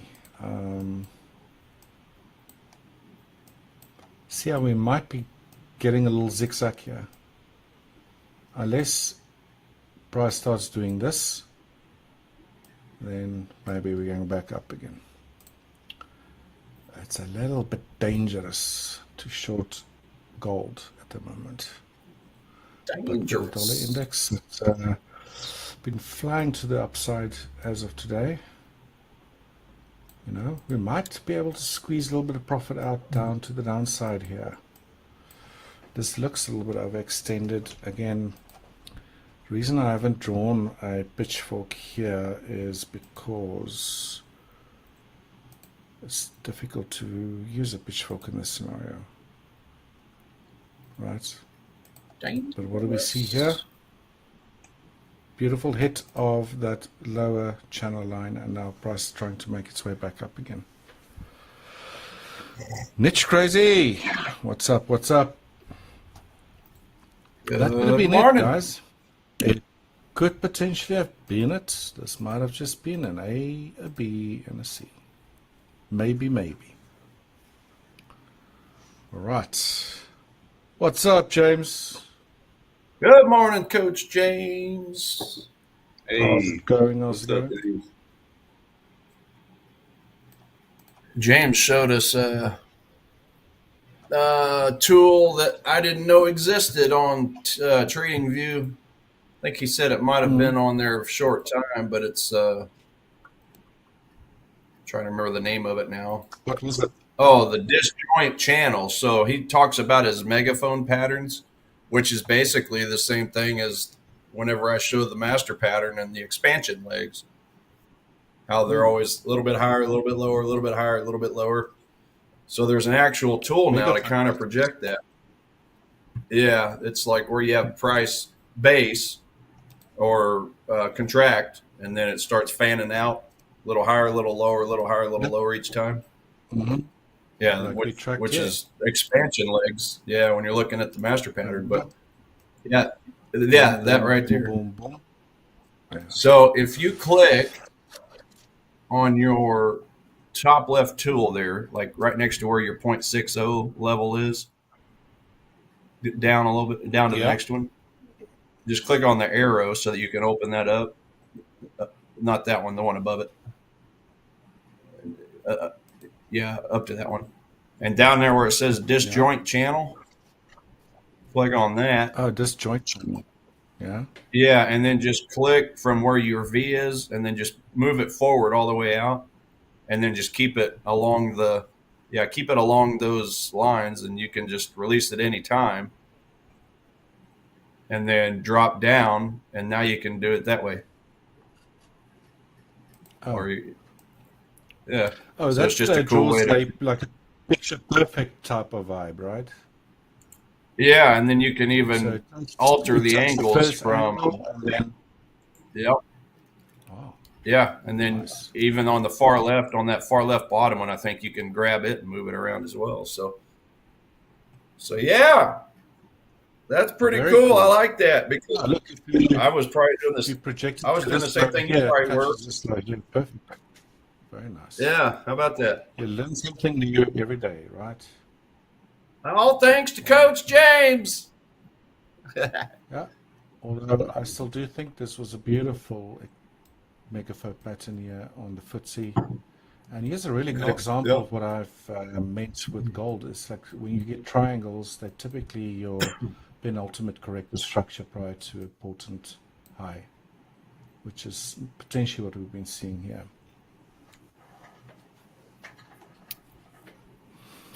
Yeah, Nish, crazy. We need a pullback on some of these markets, that's for sure. I don't know if you've been watching pound US dollar. It's been I wouldn't say annihilated, but it's been hit hard this morning. Yes, it has. There we go. Pound dollar, euro dollar, dollar. Yeah. All the things. Obviously, the dollar index had bounced higher that we looked at a little bit earlier. Yeah. Yeah, that's maybe it. Like I was reckoning that this was an ABC. Now I'm not so sure. Maybe this is all just corrective. And here's a really good example of where C-Wave again found support at a shift pitchforks median line, right there. Who knows? Maybe this was the first 5-wave sequence higher. And now this is just correcting versus this move. Maybe a larger A, B, C type of vibe. And then back up. Who knows? Who knows? Who knows? Interesting to see where, if this is a large A, B, C type of vibe, where price is currently within a shift pitchfork setting. You see how it's running? It's not really running beautifully sideways here. Maybe something like that could be at play. Who knows? This could potentially be an ABC zigzag, maybe a little bit lower. But it was a pretty strong decline. 2 zigzags. Go 45, 2 zigzags. Yeah. I'm on my James, I've never that been song. into that thinking that the dollar is, going to, be dethroned kind of vibe, and it's like the death of the dollar. They were just sensational headlines, as you call them.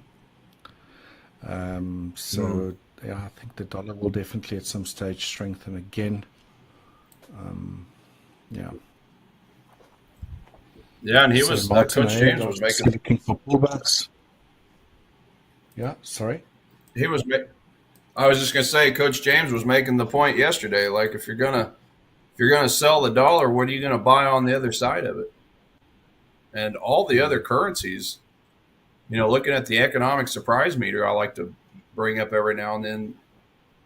The only one that's really, I guess you could say, outperforming the expectations has been the British pound.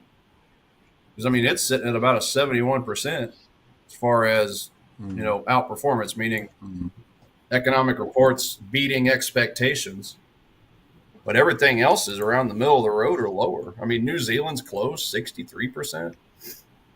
But, for the pound dollar pair, as an example, I mean, it's not even getting a top setup rating. So he was making the case of, looking at the altcoins, looking at some of the coins, right? Yeah, the altcoins. Yeah. Which kind of something that's out of my expertise, and it sounds like you too, Richard. Right? So, Yep. yeah. Outside of my Interesting expertise, yeah, I bought Bitcoin, 2 Bitcoins when it was around about $200. I think I told you the story. And oh man, I think when it went to like $1,000, I eventually checked, and the exchange that I bought it from wasn't even there. It was like a whole fake exchange. So basically, just a scam. Would have been cool if I held 2 Bitcoins right now. That's dang it. Yeah, yeah. for sure. It would have been cool. That being said, once you start seeing the dollars like that increase, or the value, it'd be extremely difficult to, let's say you buy Bitcoin, you bought it $200, right? And as soon as you see 20,000 on that screen, I'm sure you would have sold it. I don't know. You really need some cojones to hold on to all-time highs and think it would keep on rising, right? Especially if you bought it at such a low price. Yeah. Right. Even if you sold a piece of it, right? Like by the time you scaled out of it, you probably wouldn't hold it that long. Just being honest. No. Yeah, it's just like right now. Dollars flashing in your eyes like that. Definitely not. I mean, what happens if and when it goes to 200,000, 300,000, 500,000? At that point, at that point, we'll be asking the same question. Well, remember back when it was 100 and whatever it is now, 105, 110,000? Did you have the balls to hold it, or did you want to sell it? Get out of the way, get your money. So, right. Agreed. Sure thing. Michael, you sorted out. Yeah, it looks like they got me together now. So let's see. Cool. Needed someone to get so sweet. Together a little bit. Yeah, it looks like they're trying some new stuff here, but cool. So back to the basics. E for effort. Well, you were out in outer space earlier, so that's where you were. All your goodies were chilling, so they had to reel you back to earth. James saying they're all Exactly. sold out, Richard. There are only 700,000 people with more than one Bitcoin now. Yeah, can 100% agree. Believe that. Oh, That's for sure. wow. crazy. That's for sure. Cool. Over to you, 700,000. Michael. Nice. Well, I'm a lot of these are blown out, so I'm gonna end up just redoing majority of these. You know what though? Um, I gotta say, it's kind of nice. Sorry to interrupt. It's kind of nice when you write all this stuff up, and then everything just totally resets, gives you a new, fresh look. Sometimes I don't know if you guys feel the same, but it is kind of a nice I totally agree, liberating. right? Because I could totally be still reason. trying to take this loan, so I'm totally fine Right. with it. And I do this nearly every day, and I literally don't care. This gives me that piece of what I need to be able to draw out what I'm looking for, to stay out of bad trades and to jump into good ones. So I could care less what they do. Just don't do it while I'm in it. Yeah. Well, and I was in that Right. one trade, but again, I closed it out when I saw it start turning at 2:05 a.m. my time. I'm out. Right. Thanks for the 43 I'm cents I good. got. Right. I actually we went to bed a little bit later. My daughter's school is like literally right here, guys. It's so close I can probably throw a football and hit it. It's that close. Yeah. She was whining maybe last semester when she was just getting used to going to school, and they like, oh, she's crying, she won't stop. Can you come get her? The WhatsApp messages. She said she's like, yeah, I'll be there. Literally 1 minute later, she said I'm outside. So it's that close. Oh wow. But we normally just ride the bikes up there. It's so close. But we had to get her a new seat. She's getting big now, so we had to get her a new seat for the back of the bike. So we were out kind of doing that yesterday. So I didn't see any of this. And then when I got back, I didn't look at it either. I just actually went to sleep. So for me to wake up and see all of this, I'm like, what in the world just happened? So I didn't take any breaks yesterday evening. So I was busy doing that. Well, cool. So let me just go through them all. I know it's a little early. I'll probably end up doing half now, and then I'm doing like the other half when we get back from break. Cool. So starting out at the top, as always, got the NAS 100. As you guys can see, we just got this fresh 5,200 cross. So we are looking for shorts at this point in time. Not too sure if I will try to short this. I mentioned that when we were back here. Remember, I was like, hey, I'd much rather this thing turn around and take some long. So I'm sticking with that same idea. If it sets up and it's pretty, I probably may take a half of position, but I would much rather, as I said last time, I'd much rather buy this. I don't like the fact that, once again, when they start doing all of this funky stuff off this 800 EMA, kind of how it's doing now, it's kind of hard to tell if they're going to go short or reset off, go back the other way. So I'm definitely going to let this play out and kind of see what it looks like on the hard right edge once it actually confirms. So, but for now, we are level 2 short. Also, as you can see, there's no reload just yet either. So this still has some ways to go to even potentially set up. All right, so I didn't even tell you guys. So yesterday, this is off topic but on topic at the same time. So yesterday, I actually had a one-on-one call with someone. His name's Carlos. Told him about the sessions. He was mentioning that he's been trying to trade for a while, and he just keeps breaking his rules. So we're just going over some mindset stuff. Gave him some good resources. Trading in the zone, best loser wins. Told him to check out the trading psychologist here at Ola Prime. Make sure he tunes into those sessions. So we had a pretty good talk, and then towards the end, I was about to jump off. I said, I was like, "Where do you live?" He said, "I live in Mexico." I'm like, "Oh, me too." I said, "What part of Mexico?" He said, "I live in Quintana Roo. I'm in Cancun." I'm like, "Dude, you're like 20 minutes away from me." Nice. It's crazy. Yeah, so Small world, yeah. small we world. we'll probably end up meeting up or something. We'll probably do lunch or something. I'll take some pictures like, hey, this is one of the traders here at Ola Prime. So that's kind of Cool. cool, right? Wow. That's All places in the world. He's 20 minutes away. yeah. Better play the Mexican lottery now. You found one needle in a haystack. Right.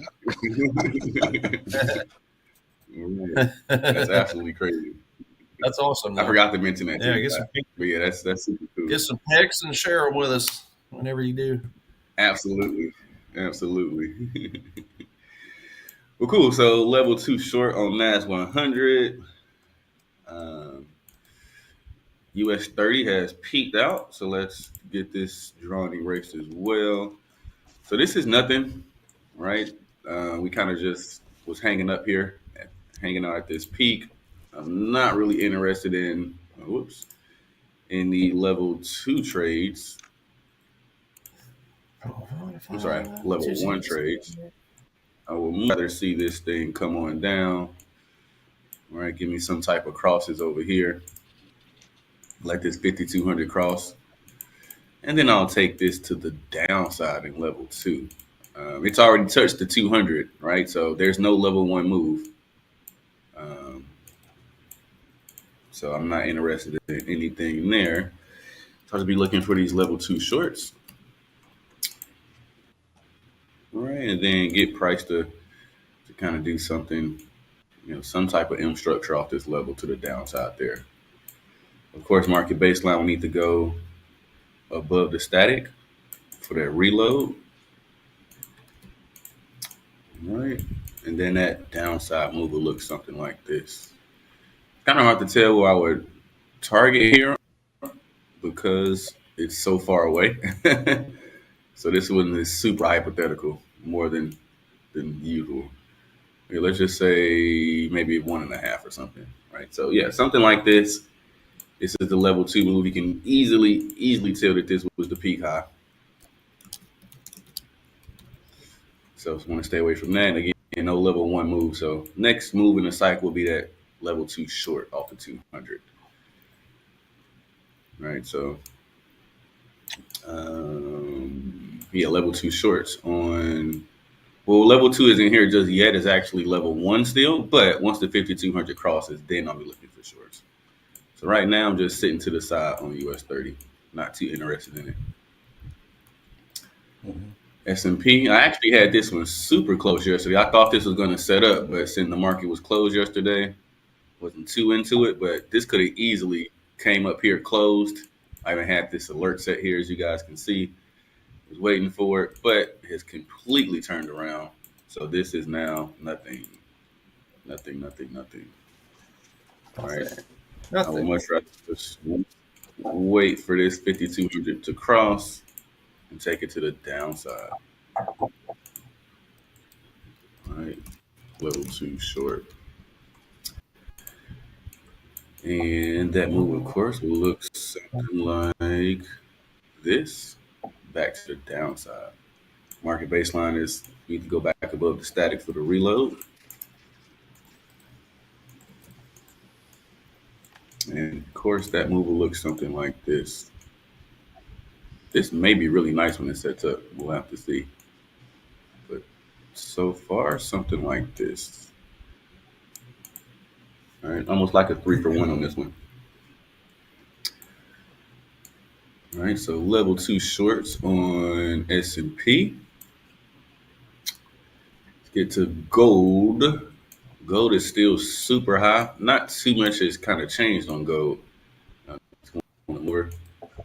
Once again, 5200 has crossed. There's still no touch to the 200. So I'm still not interested in just buying this. I do need that pullback to actually confirm for me to take it long. Right? I do want to take it long. I do. I promise I do. It just needs to set up the right way. We believe you, Michael. We believe you. I promise. Gold is like, we're not coming all the way down there. It wants me to chase it, and I'm not gonna do that. I'm not gonna just jump in there. Mm-hmm. Come and get me. Yeah. I'm like, no, you come to me. You come to me. I will wait. Every day I'll keep moving these lines over every day, waiting for it to come down. Come to my Ted. Right. Yes. Yeah. So cool. We're still level 2 longs on gold. Just got a ways to go for it to come on down here. Silver I'm done with. Took this trade last week on Friday and absolutely crushed this trade. You wasn't here Monday. We didn't speak on Sunday, Rich, but this was a bomb trade last week. Like super, super good trade. I literally took this. Silver, right? If you remember in session, I actually took this and I mentioned and said this was a Mona Lisa. Yeah. Correct. Wow, look Yep, at that. and this thing literally went parabolic after this. So super After good trade last week. And after it stopped me out by about 4 pips, remember? So I missed the move, Richard. Michael got it, though. Damn. Yep. Yeah. It's all right. I'm adding about 5 So to now- 8 pips to my stop loss this week on the smaller time frames. I'm tired of missing getting stopped out and then running in my favor. Yeah, it sucks, man. Part right here. Good trade. Did you take that on all your accounts, Michael? I actually didn't. I only took it on 2. Yep. Yep. Because it was Friday as well, wasn't it? But that Yeah, happened and I on was Friday. worried because it was Friday. That's why I was like, I'm not gonna take it on all of them. I'll take it on. Sure enough. Definitely listening at you again. Yeah. The spring But I was sprung pointing me. out, this was perfect textbook right here. Perfect, right? Like they got them really good. Unfortunately, Tiger was on the other side of this, but this would be that exact thing to look for, right? Like I was a right below that. As soon as this candle came down and yanked down, right, and then pulled all the way back up here and closed right here above all of this, this was the move. Oh, whoops. Did not mean to do that. It was the move. Yeah, that. For sure. Yeah, that Say was that again. perfect. So, Michael, I should get like 10% of that since I was the fuel to the fire to push that move up for you. You got to ask the market maker for some Teamwork. grab that liquidity. Teamwork. Get my tin can out. Donation, please. Right. No, seriously. This was everything right here. This is one of those moves that you wait for to happen, right? Like this was just perfect. Everything about this was nice. And I remember specifically saying in the session that this was a Mona Lisa. So for this to work out like this, not even surprised. This was perfect. All right. So anyway, I just wanted to go over that. I'm done with this move for the week because at this point I mentioned once the look here, right? Because after the 5,200 crosses, back here, you guys know I'm only trading level 1 and level 2. So once this move happens and it breaks past this level, I'm no longer interested. So for me, this is peak high, and I'm not touching this. This will need to come all the way back around. All right, give me some type of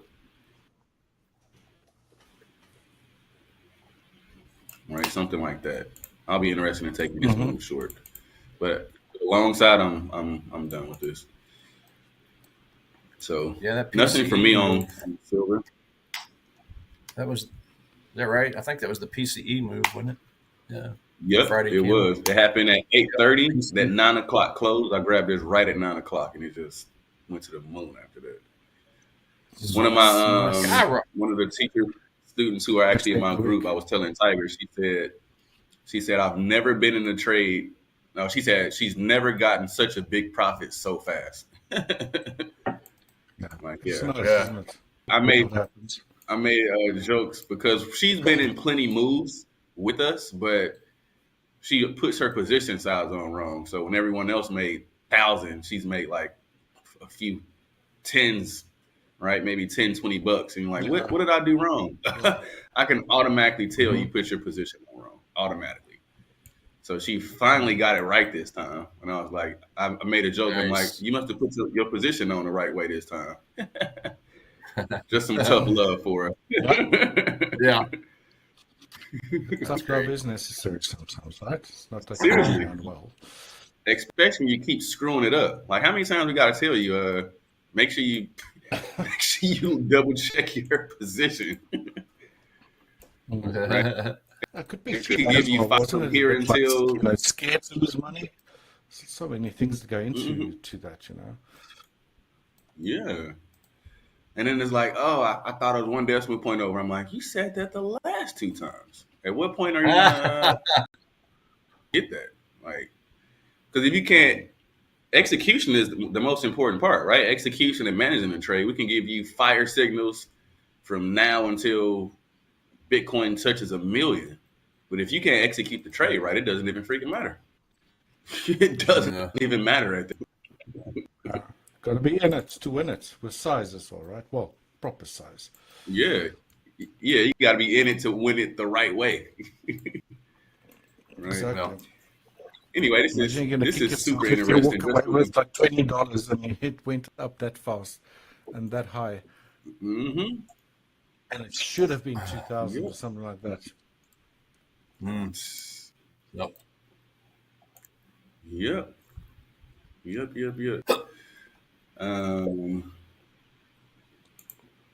Cool. So this is interesting. Just quickly, guys, right? Please make sure that you like and subscribe to this channel, and see you can actually win a free challenge account if you do that. We're going to be taking a break. Sorry, Michael, just quickly announcing something here. Take your time. We'll be taking a break in about 5 minutes time from now, and we are still going to give away a 5K Forex challenge account a little bit later. Generally, we do that around about 6 a.m. Central. There's also going to be a $25,000 futures account being given away during the futures session. So if you haven't won yet, please make sure that you follow the following steps. You need to subscribe to our YouTube and Instagram handles on both the Ola Prime TV and Ola Prime Global accounts. Keep on commenting during these live sessions, and please make sure that your email's in your YouTube bio so that we can actually reach you with your account details. You'll also need to sign up to our Discord channel, and all of the instructions to get you all set up there with that account, should you be today's winner, will be in there. So please do follow those steps if you want to be in line for the 5K challenge account today. Again, if you don't win anything, just keep on watching, guys. A lot of these guys in the chat here already won. It's as easy as that. Just simply go and follow those steps, and you might be up for, or next in line, sorry, for a challenge account. Cool. Yeah. So how do you want to tell them about the Grand Prix again? Yeah, sure. Yeah, and just a reminder on the Grand Prix championships as well. Just again, think of it like the Grand Prix of markets. Okay, you'll get a starting balance of, I believe it was $10,000. Was it? Yeah, $10,000 starting bonus or starting balance. Oh, well, I thought it said 10,000 yesterday when we announced it, but either way, starting balance of 5,500. Okay. So it is a great way to sharpen your trading strategy, snag some cash prizes. Now, this competition kicks off on Monday, so September the 8th. But again, you guys and gals can register all week through Sunday, I believe, Sunday the 7th. But yeah, there's a $5,500 cash reward for the top spot, plus some other great prizes. You can trade on Match Trader, and news trading is allowed.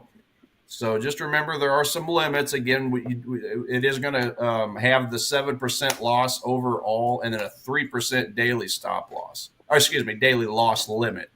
So pretty straightforward. Just go log in, navigate to the competition tab, and then you're good to go. And again, if you're lucky enough to be in the top 20, you'll get some nice rewards.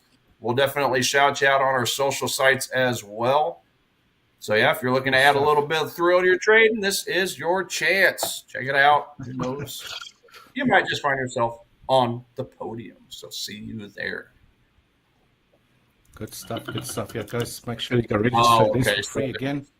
A little bit of healthy competitions always been good. And yeah, so I believe there are some cash rewards as well as challenge accounts to be given away. So really cool stuff, guys. Make sure you go register for that. And yeah, take it on. See what happens. Got nothing to lose. Straight cash, homie. Straight cash. Some decent cash. I love it. Oh, yeah. I'm gonna have to create a fake account so I can go in there and snag a spot. Just kidding.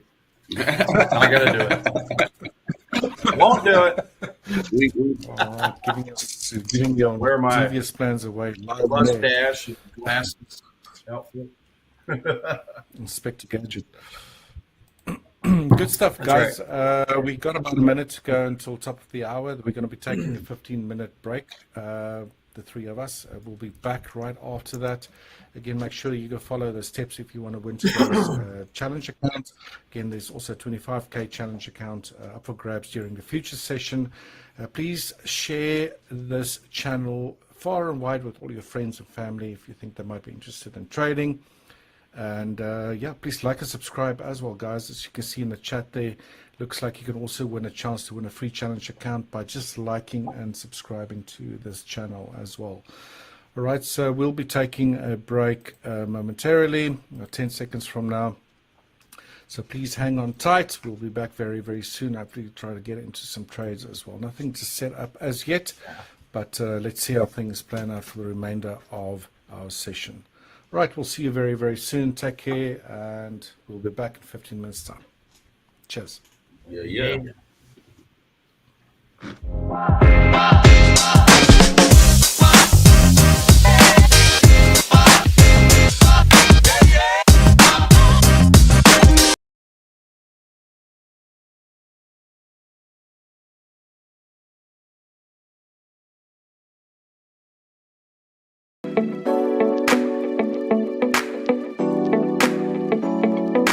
Hey, hola amigos, I'm Michael Keller, and I'm one of the trading coaches here at Ola Prime. But more importantly, I'm just a regular guy who turned trading into freedom, and I'm here to help you do the same.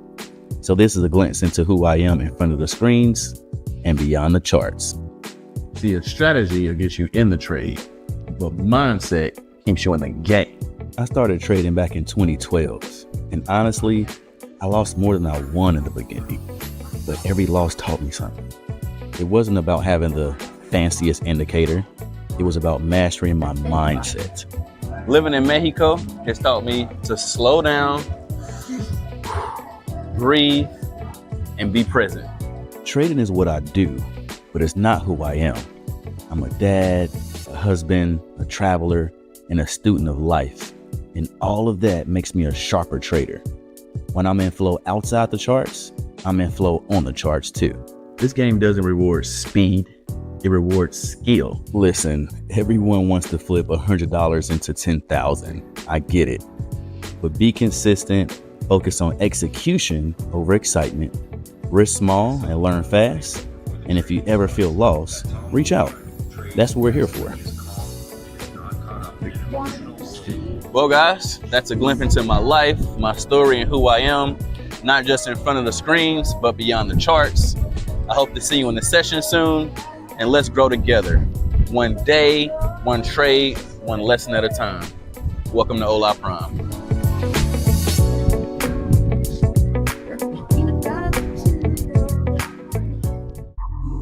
Ola Prime, trade with transparency.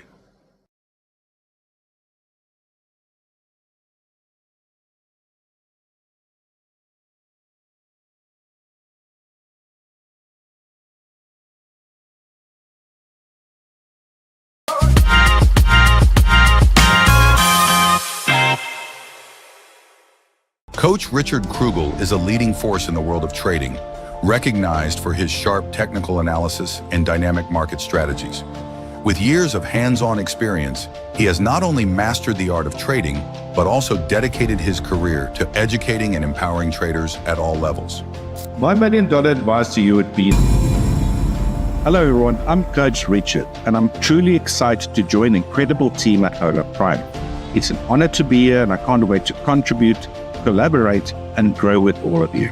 At the Ola Prime Academy, we empower traders by sharing strategies that actually work and deliver results time and time again. Coach Richard's expertise spans multiple asset classes, and his in-depth market insights have helped countless traders refine their strategies and achieve consistent profitability. Known for his clear and practical teaching style, Coach Richard transforms complex concepts into actionable knowledge that traders can apply in real-time markets. You can also catch me doing live trading on Hola Prime TV. As a sought-after instructor and mentor, Richard has left a lasting impact on the global trading community. Now at Hola Prime, he brings his wealth of experience to equip traders with the tools and confidence needed to navigate the financial markets with precision. When you learn from Coach Richard Krugel, you're gaining more than just market knowledge.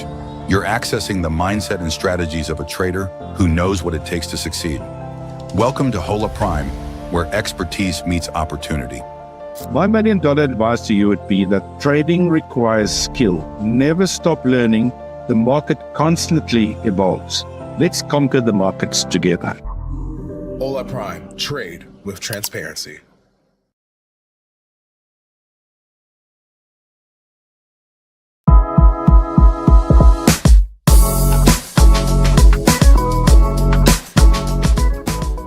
Everybody, my name's Tiger. I'm a coach here at Ola Prime, and I wanted to give you a quick little glimpse into who I am, both inside and outside of trading. So let's check it out.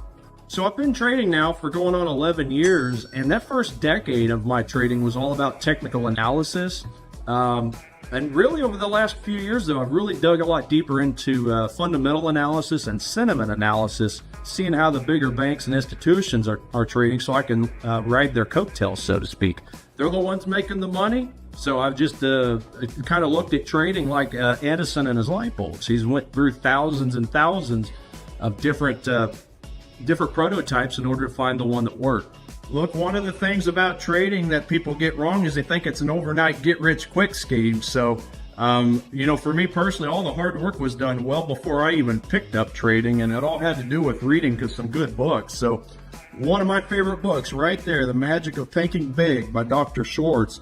And as you can see on there, the chapters, best way to read this book is read chapter 2, 12, and 13, and then turn around and read the whole book.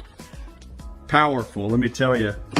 And I'm sure you caught that above my bookshelf. One of my biggest things that I love doing is bowling. I'm a very competitive bowler. Bowled a lot of perfect 300 games, so they give you these nice little trophies whenever you bowl a perfect game. Got another one for an 800 series, basically bowling 3 games of 800 or higher in a 3-game series, so it's like a 250 average. Pretty good stuff, but competed national tournaments, state tournaments. I've won a lot of them, so bowling, that's one of the top hobbies that I have. Outside of that, I love singing. I like to go and belt some tunes, whether it's karaoke or just singing in my car, some carpool karaoke. But other than that, listen, on the weekends, I love nothing more than just to hang with my girlfriend. She's an awesome, incredible woman, and she kind of balances me out because she sees how hard I focus on trading. So it's just a very good reset at the end of the long, hard week of trading to just get away, just step away from it all, go enjoy each other's time, and prepare for the next week. So that's a bit about me. Just let us know how we can help. Just remember, it's not a sprint, it's a marathon, okay? The basics of trading are quite simple to learn. It's just all the nuances that take a while to really master. So just keep that in mind. Don't overwhelm yourself. We'll take your hand. We'll lead you to where you want to go. Like I say, just one step at a time. So with that, have a wonderful day. Look forward to seeing you in a session soon. Ola Prime. Trade with transparency.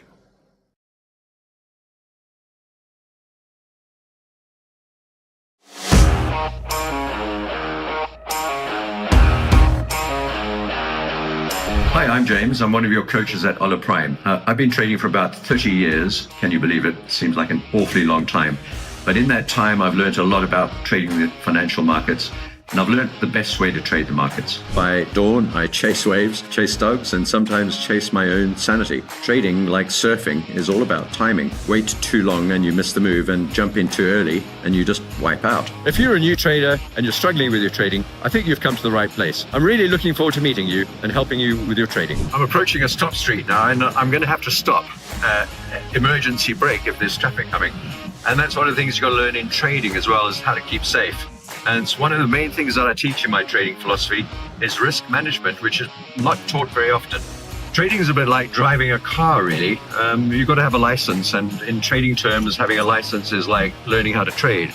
And once you've learned how to drive and got the license, learned how to trade, you've got to get good at it. And my philosophy is to teach traders how to trade properly using the tools and techniques that they should be using. My specialty is swing trading, and it's a bit like riding the waves. I've been a surfer for a very long time, and swing trading is not much different. You've got to find the sets and catch the right wave and get out of the wave when it's time. A lot of people ask me, how did I get to where I am today? How did I learn how to trade? And how can they get to where I am themselves? I think the best answer to that is to get educated, learn how to trade. And there are all sorts of resources out there for you, including fantastic resources here at Ola Prime. Ola Prime. Trade with transparency.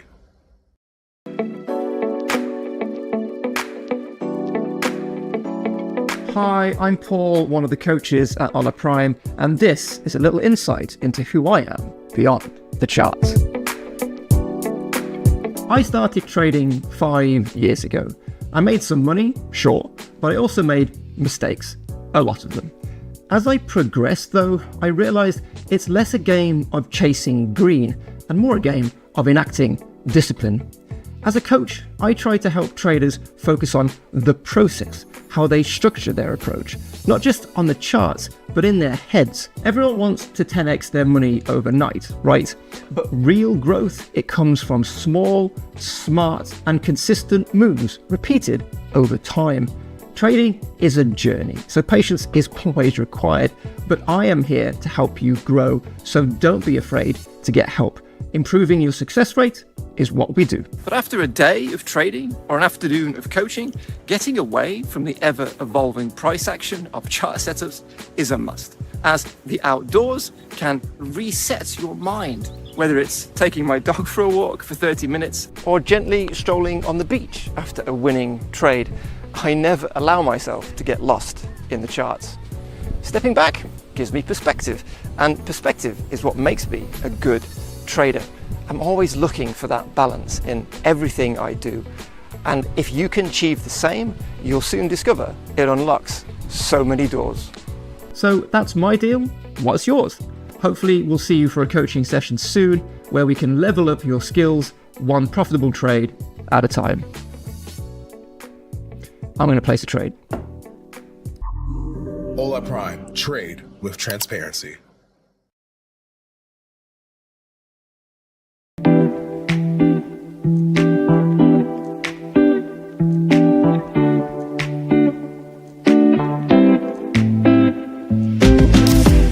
Hi, I'm Sam, one of the coaches here at Ola Prime. And in this video, I'm going to give you a short glimpse into my life beyond the charts. Outside of the charts, I love to cook. Anything with fresh local ingredients has a thumbs up for me. And when the weather's good, I like to go out, have a quick jog, keep myself healthy. I started trading almost 15 years ago, and believe me when I say, it wasn't an easy journey. There was a lot of ups and downs, mostly downs at the beginning, and it took me, I would say, almost 10 years before I could actually call myself a trader. Personally, I like to travel. I like to go to different places, see different cultures, meet new people. I also like a good spa day, you know, just sit there by a pool, relax, get a massage.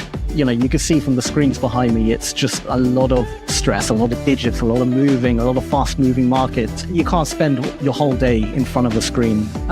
You will burn out, and sadly, you probably won't be as successful as if you just relaxed a bit more.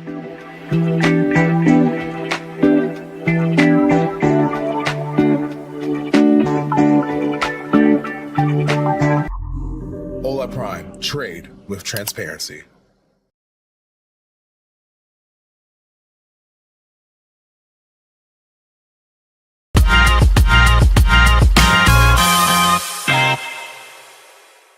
Meet Coach Paul Gallo, a seasoned futures trader and coach at Hola Prime, with over 11 years of combined experience in international banking, commodity trading, and U.S. equity futures. From managing trade operations at BNY Mellon to trading FCOJ futures at Louis Dreyfus Company, Coach Paul's journey has been driven by one core principle: precision through data. My $1 million advice to you would be, hi everyone, I'm Coach Paul. I'm thrilled to be a part of the Ola Prime team. Step into the real arena. Prime Academy provides the trading education that truly empowers. Today, as a futures coach at Hola Prime, he empowers traders using market profile and order flow analysis, helping them make smarter, more confident decisions in fast-moving markets. You can also catch me doing live trading on Ola Prime TV. Coach Paul's coaching goes beyond strategies. It's about developing risk discipline, refining execution, and building a resilient trader's mindset. At Hola Prime, he's not just teaching people how to trade, he's helping them trade with purpose. My $1 million advice to you would be to trade with a plan and stick to that plan. Let's conquer the markets together. Ola Prime, trade with transparency.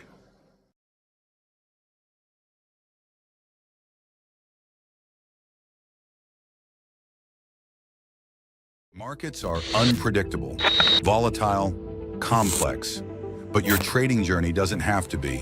Ola Prime TV is now live. Every trading day, join top coaches as they break down real-time setups, key levels, live trades across Forex, futures, and crypto. From Tokyo's early momentum, to London's open surge, to New York's high volatility action. We decode every move live. Get sharp analysis, clear strategies, and insights that actually make sense. And yeah, we don't just break down charts. We crack a few smiles too. Only on Hola Prime TV. This is more than content. This is infotainment and beyond.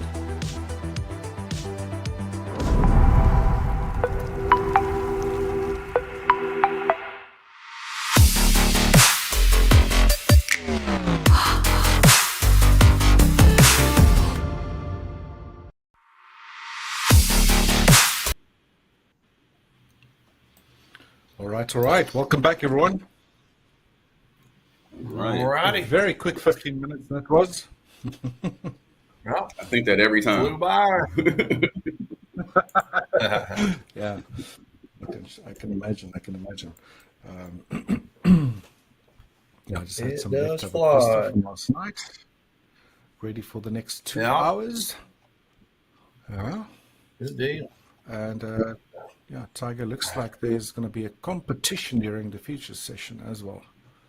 So maybe if you want to announce that for us, that looks really exciting. Yeah, absolutely. So traders, listen up. We got something huge coming up later today on Ola Prime TV, right after this Forex Fire session. Get ready for our very first trading challenge day. Here's the deal. During the futures takeoff session, so again, that's the one right after ours, 15 minutes after ours, all of our futures coaches are going to be going head-to-head in a 1-hour profit battle. That's right, 1 hour, one leaderboard, and one winner who gets the crown live on stream. And here's the best part. You are part of the action as well. You will be paired with a coach, and if your coach takes the win, you score free giveaways. So stick around, keep those notifications on, and do not miss this adrenaline-packed showdown. Make sure you, of course, subscribe, vote, and get ready, because today it's not just trading, it's a challenge you will not forget.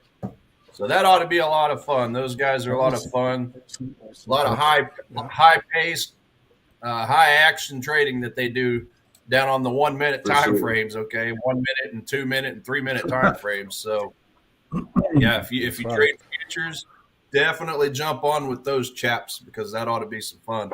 I'm going to be keeping an eye out myself. Bull, Sam, Daryl, and Adelina. Oh, yep, there you go. Yeah, Adelina's a new add to our group, so that's right. So yeah, I'll be definitely watching that. throwing some comments, lighting some fires under their derrieres. Cheer them on as well. So that ought to be fun. Yeah, that'd be super cool, actually. That's super interesting.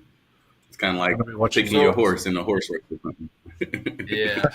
I guess correction on that, because 15 minutes after us is Coach James and Coach Paul Pico, and then an hour after that is when this competition will be. So just wanted to clarify that. So about an hour and 15 minutes after our session, if that makes sense. So clarify on that. Yeah. Sweet. Okay. Cool. Well, jumping back into the charts here, guys. I know you guys remember this. This when I took the 4-hour trade. On crude. Good old crude. Yep. Yeah. Funny how things work out. I literally closed this out, super small profit. This thing came back and shot up. So not great. I didn't lose any money on it, but I didn't make any on it. The intent was there, right? Like the we'll give you an E for effort. Move right. And that's about it. That's about it. Yeah, that's. But it was just exciting to be a part of an oil trade for a change, right? Yeah. And something about this too is you would have had to hold this over the weekend for one. And as I mentioned, this is kind of why I don't like to take the 4-hour trades. Like it could take forever. Like on a 1-hour chart, these would be hourly candles. So, maybe you hold it to the next day. But seeing if this is 4 hours, I mean, God, every 6 candles is a day. So they can take forever to do this, which is they just now, got to this point to really break through this level. So. And it's crude oil, right? Yeah. They're not holding all that through the weekend at all. Exactly. Right. Exactly. Right. Yeah, that's why I don't like Friday or even Thursday trades, really. Mm-hmm. Really not even Wednesday. I mean, give it to me on a Tuesday, maybe a Monday if it shakes out perfect. On swing trades, right? Right. Yeah, but the move was there, though. Right? Like the over basis was there. Right, like you got the peak low here, which is what I pointed out last time. Right, so you got the peak low, and then of course you got this area. You were looking for price to come somewhere off this level, which it did. It ran up and it bounced off this exact level for the most part, which is why we took the trade. Right, it's just again holding it was not into that, and again that's why I don't like to take 4-hour trades. I'll do it, but I don't like to.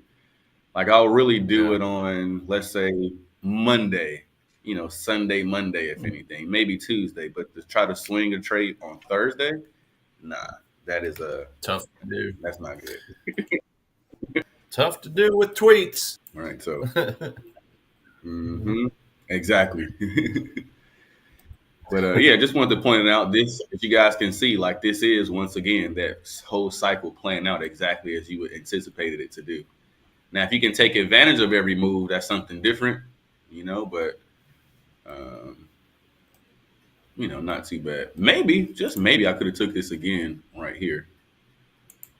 Right. But that would have been a little bit risky.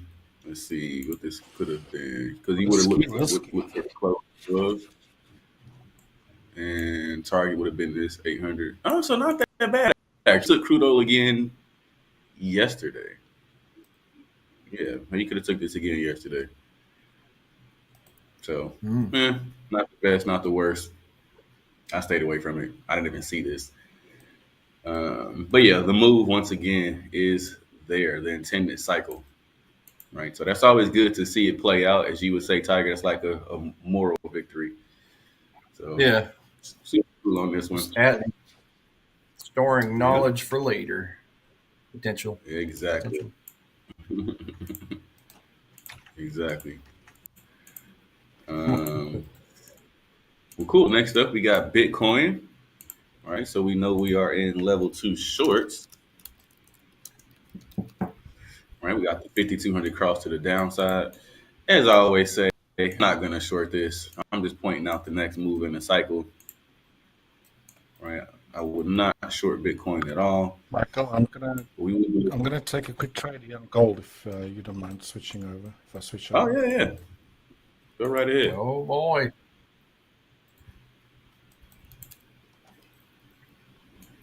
Jump on it. Go ahead. Right, as price pulled back a little bit, got into a long here on gold.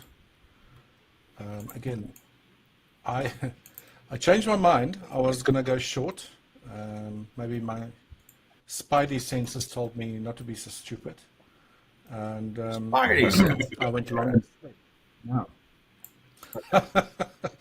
One of the reasons being is that price is beautifully traced out. I don't know what looks like an ABC. This is a little bit of an extended move lower over here, but it just drew a channel from a high to this low over here. That first drop, then support came in right at this area over here. So I'm going to stick with a little bit of a long and see if price can punch new highs today. This is just over a, well, new highs would be like very close to a 1-to-2 ratio.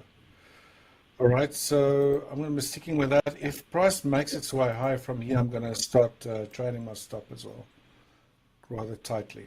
Okay. And hopefully we get a nice punch higher. So one thing that worries me is this move lower that we've just seen came very close to these previous lows of yesterday. Right, so hopefully it's not one of those scenarios where, you know, sell side liquidity was engineered around about here. They take it out and then we get a reversal back upwards. So it is what it is. I am long 0.1 lot of gold, and I'll keep you guys updated. Back to you, Michael. That's nice. Okay. Long gold longs. Not bad at all. Gold longs. It is a very bullish 10, so I like it. Let's see. See, on that note, yeah, it's coming back to Bitcoin. Short in the next move, and this too short on Bitcoin. The peso looks like we got a little jump here. This is good for me. Yeah, 1875. Okay, not too bad. Oh, this is the 4-hour chart. Let me kick it down to the 1. All right, so we did have this funky yesterday. So we had this 5200 cross. So we know we're in level 2 short. Of course, we had this head and shoulders pattern. Left shoulder, head, shoulder, went down slightly and turned around. So luckily I don't actually trade this. I just look at it for the quotes. Once again, that would have not worked out had you tried to trade it. Right, so yeah, no point in really marking this up. Again, I just look at this for the quotes. So getting into the Forex pairs here. All right, so this is completely turned around. So I'm going to like now this is more short than long. This hasn't happened just as of yet, but looks like this 5200 is going to cross to the downside. So we know we are level 2 short. And from there, we want some type of structure off this 200 level after it actually happens. All right, taking it back down to somewhere around here. This level wouldn't be bad. Market baseline is already going below the static. That's not the reload. It would need to come back up and do it like that. All right, scoot that over a bit up the pool and give us that reload. And then we can look at shorts. Now, as I always mention, you got to be careful with this. We got the 800 EMA sitting in the way, so definitely want to move your stop loss to break even at that point. Be honest, it might pull back and take you out, but it's still smarter to do that than to just hope that it doesn't bounce so you don't move your stop. Right. So my rule of thumb, always when it gets to these 800s, make sure you're at break even. It does tend to bounce off this area, and then run. So not quite level 2 shorts because the 5200 hasn't crossed just yet, but we are close. So I'm more short than long on EU. EJ has kind of went a little rampant here to the upside. Still looking for the same thing though. Right, that W structure 100 back to the upside. There's no reload as well, so we still want to see price come down, give us that move off the 200 EMA, and then give us some upside here. Right, something more like this. So level 2 longs on EJ.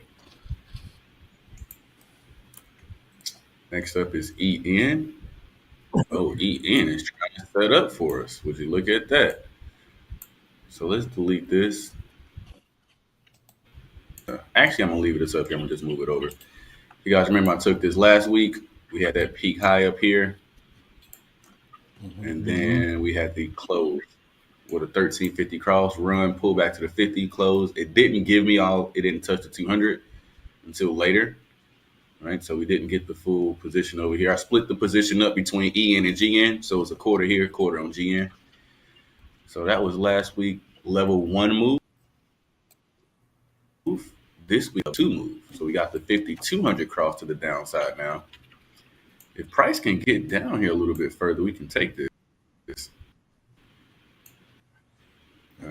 Actually, I'm going to delete all of this. It's a little too cluttered. Yep, so actually we're going to take this. And reason being is you can see we got this outside the band here and outside the band again here. This is not good enough. So this is basically turning into move like this. Some on this. Right. There's no real reload just yet either. So I'm just going to wait on this one for now until it kind of gives me some more real direction here. So it looks a little funky. Just a little. So yeah, I'm going to just be patient with this one. See what happens. Because to be honest, this thing might turn around and go the other way. Right? Because we got this small little area here where this could turn around and go the other way. So I'm going to just be patient with EN and just kind of let price action play out a bit further before I make a real decision. Do you want some separation between those two EMAs? Yeah, and this looks like it's turn around the other way. Yep. This could easily just do something up here instead of coming down and going short. It could just bounce the other way. All right. Yeah. Now, I wouldn't take that position, but yeah, I would. If it did do that, I would want to see it do, right, like something like this. If it did run up and kind of come down, then I want to see it go the other way like that. I'll take that move. Right, Which go below the static. Which EMA was your white line again? The 200. 200. 200. Okay, that's what I was thinking. It's a long time. That's what I was thinking. Yeah, very long distance. Yeah, this could go either way actually. So I'm gonna just chill on this one for now. It's too hard to tell. Chill, man. Chill. Relax. Just chill. So EC. Oh, funny enough. So EC delete this. EC is one of those scenarios where this was super close to setting up. You guys saw the drawing I just made. It did 5,200 crossed. Right, so you're looking for that M structure. It gave it to you.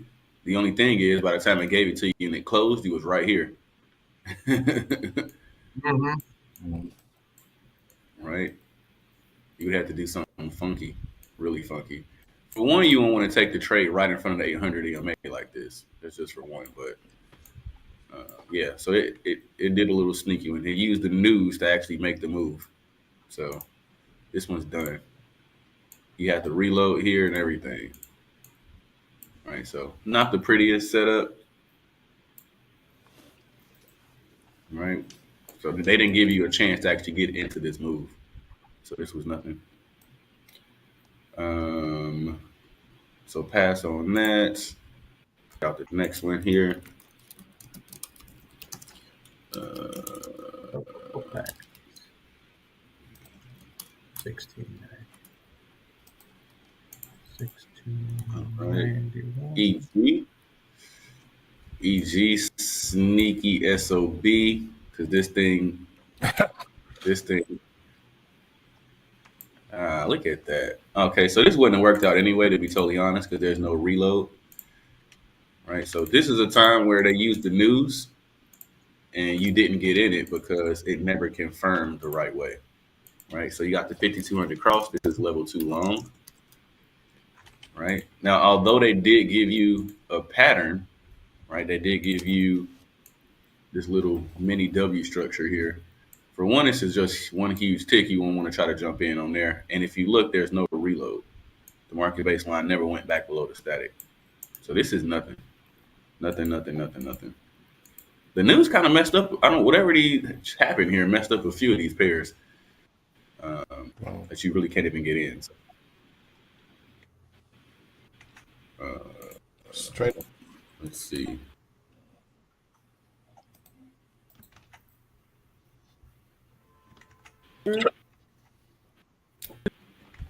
See, the only thing is, again, they just gave you the wicks off this 200 level. There's no real body in here. Yeah, I don't like that. Bodies on it. Yeah. And then it's kind of like stuck in this little zone here too, just chopping sideways. So yeah, I don't really like that either. It looks funny. So yeah, this is nothing for me. Got a super baby reload at that. Like barely did anything. Yeah, I'm gonna delete all of this. This is nothing either. Michael, can just quickly announce everyone in the chat over there, all our viewers, if you haven't won a challenge account yet, and you'd like to win today's challenge account during this session, we are giving away a 5,000 Forex challenge account. We're planning on doing that around about 25 minutes from now. It's generally when we pick a name, but these names, the winners are picked based on the person who's followed three very important steps. So if you haven't won, hands up there in the chat. If you would like to win today, tell us why you think you need to win, why you think you deserve to win. And again, make sure that you subscribe to Hola Prime TV and global accounts, as well as our Instagram handle. Keep on commenting during this session. We only got about 25 minutes left from now on before we announce that name. And make sure that your email's in your YouTube bio so that we can actually get hold of you with the account details. So we will be picking a winner based on who followed those steps and a person that has not won in the past. So guys, please do stay tuned. Again, if you want to win today's prize, make sure that you do follow those steps. Again, we'll be announcing the winner very, very shortly. So please do stay tuned. Yeah. Nice. You guys make sure you get those steps done. Check it out and win that account. Nice. Well, obviously, GU is done. There's nothing here on this one. There's no point even explaining this. This is crazy. Just leave this one alone altogether. Got the hell. Yes. For the moment. Big time. Big time, big time. So GJ, nothing here really. We do have this 5200 cross, so you know we are in level 2 longs. Right, and we want to look for something like this, some type of W structure coming off this level, back to the upside. Market baseline is pointing down, but it needs to come on down, give us that reload to complete that manipulating phase. And then to the upside here is what we'll be looking for. Something that looks something like this. Not bad. 2 for 1. We can deal with that one. So level 2 longs on GJ. Next up is GA. GA, we do have that 5,200 cross. However, price still has not turned. All right, so we're still waiting for price to come up here, give us that structure off this 200 level to take this short to the downside. Market baseline still has not come above the static, but it is close to give us that reload. So need to finish out the cycle here, and the move will look something like this to the downside. Nice 1.8, so not bad at all on the risk to reward side. Next up is GC. Oh, GC is done as well. Yeah, they gave you, man, this is crazy. They gave a lot of fake, like, ran with the news big time today. Like, big throwing time. a wrench and everything. Yeah. I'm struggle busting myself. Yep, so this is dead. The entire move is dead. So this is nothing. GN. Let's take all of this off. Well, actually, GN was the one we took last week as well, just like EN. So that was the level 1 move. Now we're in level 2. And yeah, this is super funky too. There's no reload yet, right? There's market baseline has not come above the static for this reload. Although it did just kind of make this funky little move here. So this is nothing too, guys. Lots of passes today. Lots and lots and lots of passes.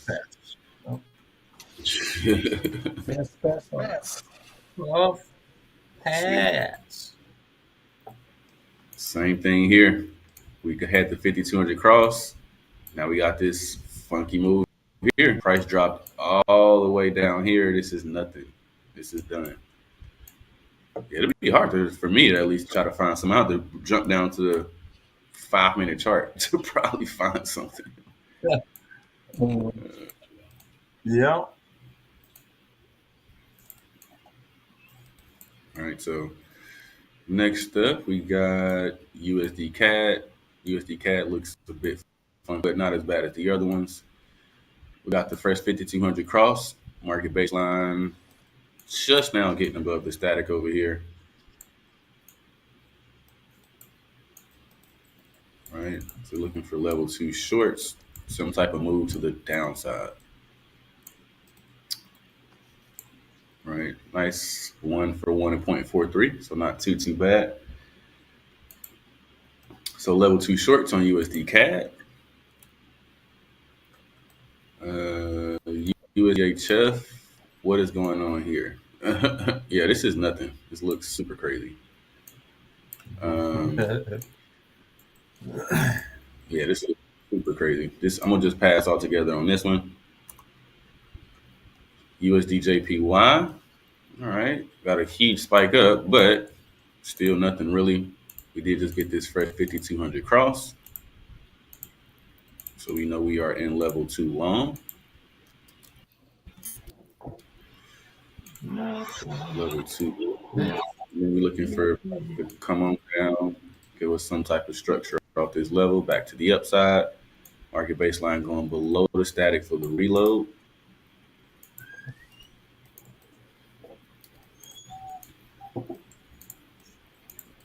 And that move will look something like this. On my gold trade, I'm still in it. We've had a breakout out of that channel that I've shown you, but I've decided to reduce my risk by at least half. So that's, yeah, the update. Price is currently moving in my favor. Still early days.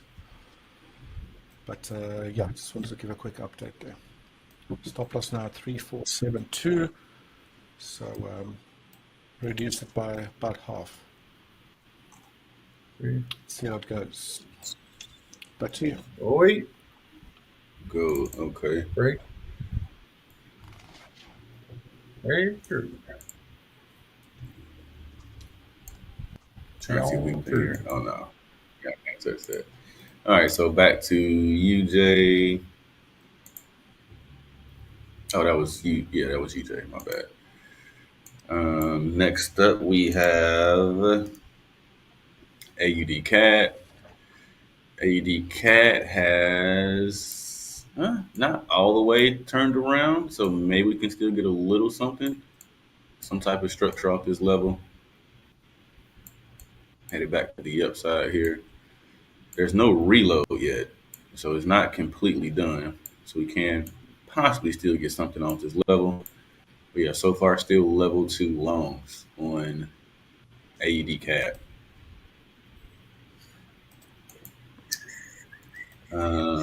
NU has completely turned around at this point. Man, that news really turned around a lot of stuff. This is actually a bit out. Because some of these moves are just caught in this weird level. Just right?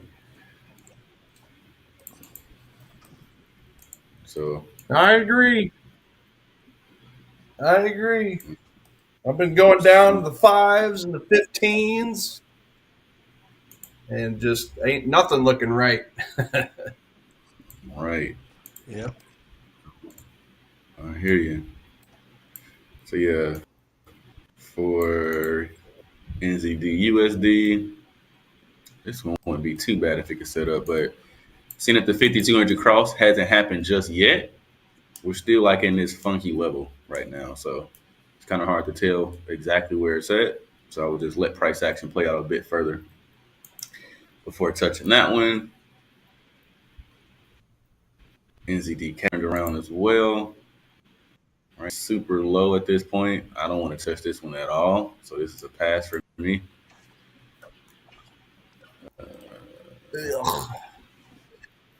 Yeah, same thing with NF. This is super low and nothing. This as well. So I wouldn't want to touch this one. Sick. Right. Beat, kind of close. Right. We got the first leg put in. We can get some type of structure that looks like this. There's no reload yet, so market baseline still come below the static. This one's definitely still level 2 long. Right. 1.81, not bad. Close to 2 for 1 risk to reward. So still level 2 longs on AUD USD. CHF. All right, kind of close, a little bit, same. All right, just kind of scoot this over. We can get some type of move off this level. Now the thing about this one would be, okay, so it's still good. You would remember want this to close above this 800 EMA, so it's barely a 1 for 1. Careful with that one. Still no reload yet, so see if we can get something happening in here. But yeah, level 2 longs on AUD CHF. Oh no. Euro CHF. Euro CHF is creating a second. Actually, this doesn't look horrible. If I was to be forced to jump into one, it would probably be this one.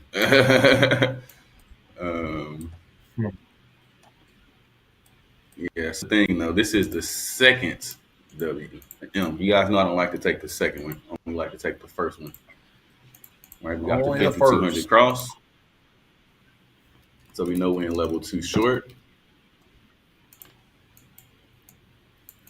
All right. No 2 times. Then we got that funky structure there. This one's creating a second one, right? Market baseline is point. We do have a reload, so this isn't that bad. Maybe I'll come back to this one. Check out the 15. See what this looks like. Actually, I like it better on the 1. Let's see, what could you get if you were to attempt to take this trade? Let's see. Oh, it's a little short. So yeah, you need this to pull up some, maybe around here. All right, so we'll see. Maybe come back to Euro CHF. Maybe try to grab a piece of something off this one. Maybe we'll see. All right, Euro CHF. I'll be reminded to come back to that one. Actually, I want to put an alert about right here. Just check this out. All right. Next, CAD yen. CAD yen is pretty funky looking still. Let me delete all of this. Everything's funky. See, we don't have a real touch or any type of action off this 200 just yet. So this is still level 2 long. Level 2 long. And this thing is really high. I doubt this comes all the way down here and does all of this, but that would be what I would want to see to take it. Right, market baseline still going below the static. Not too confident in this one, but this would be the next move in the cycle.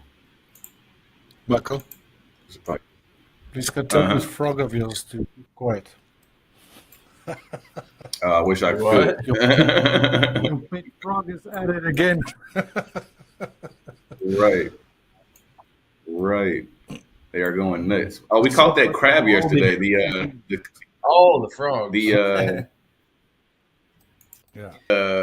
Maintenance people who cuts the grass basically in the backyard. When he came over, I told him, I was like, because he's supposed to do it over the weekend actually, but I think I mentioned we had like the barbecue on Friday. Then my girl had the mom's thing at the beach on Saturday, so we missed him.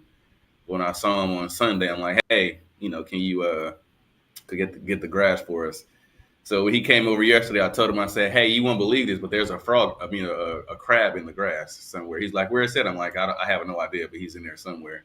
He actually found him, and he put him in the bucket.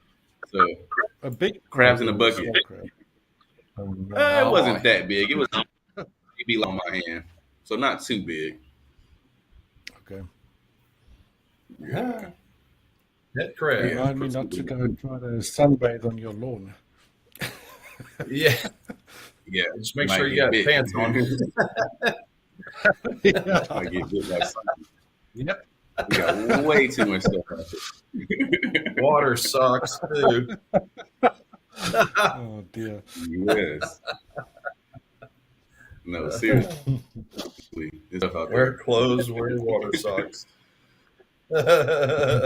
Right. Sweet. So next up is this move is done. We got way too many hits to this 200, and this is pretty peaked out at the high here now. So gonna pass on FJ. Man, I haven't had this many passes in quite some time. Like this is this is crazy. Let's see. Right there with you. Yeah. Because not even the 5s and the 15s are looking good. I mean, my goodness. Yeah, this London session, man, it's just turned the whole thing upside down. Yeah. There's in here. Yeah, this is insane. It was waiting for this to come on back to this level 2. This is nothing. At this point, this has turned completely around. We trading back into the peak. Don't want to be doing that. So AN is nothing. AJ is pretty far away as well. This would need to come. Let me redraw this line. This would need to come all the way back and come back up. There's still no reload on this as well. So market baseline needs to come back below the static as always. And then give us some type of structure here because there's still no reload yet. So, this will give you a 2-for-1. So not too bad on AJ. Maybe you can trade this in London session if it ever comes back down, maybe tomorrow or something. Still too high. Still level 2 long. Still too cheeched and Staying chonged out, super right? high. Right. Actually, it's funny because I actually put a picture of Cheech and Chong on here from the last time you said it was too high. Oh, really? On the chart. Yep. That's hilarious. Still sitting there channeling. Yep. So yeah, still level 2 longs here. Market baseline is not going below the static for this reload. So maybe something here. All right, and going longs side here, and that move will look something like this. As always, once it gets to this 800 EMA, move stop loss to break even, so you don't get hit. And yeah, still level 2 longs on NJ.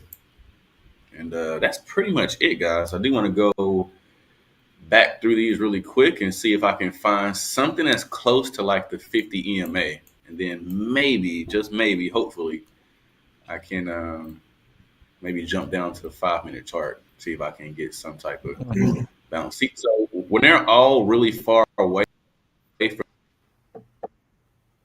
this, really, I wouldn't try to counter trend trade it.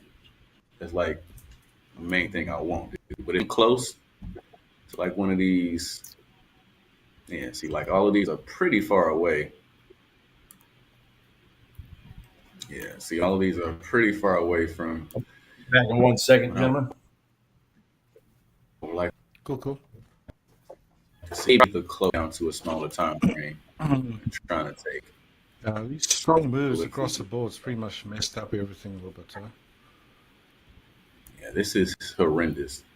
Me and Tiger, we said this week, though. Like, we got late news Tuesday, Wednesday, Thursday, news in the middle of the night, then NFP on Friday. This is really not the best week to be trying to grab. My memory serves me right. It was the same last month, sort of beginning, waiting for those NFP numbers. I think it was also quite late, right? I mean, it's always on a Friday, right? Yeah. But yeah, leading up to that, strong moves during the week and then sort of sideways. Yeah. Try and take what you can get. Maybe something up here. The majority of those moves in the pound USD has already happened, right? Right. Yeah, this is crazy. All right, so let's see. Maybe we can throw the stops up there, try to target this area here. Maybe. So not horrible. Let's see what this looks like in the next 3 minutes. Not too shabby. Yeah, it's not horrible. Let me see. So NF does look better than EF. So let's see. Okay. Yeah, it actually does. All right, so maybe NF over EF, guys.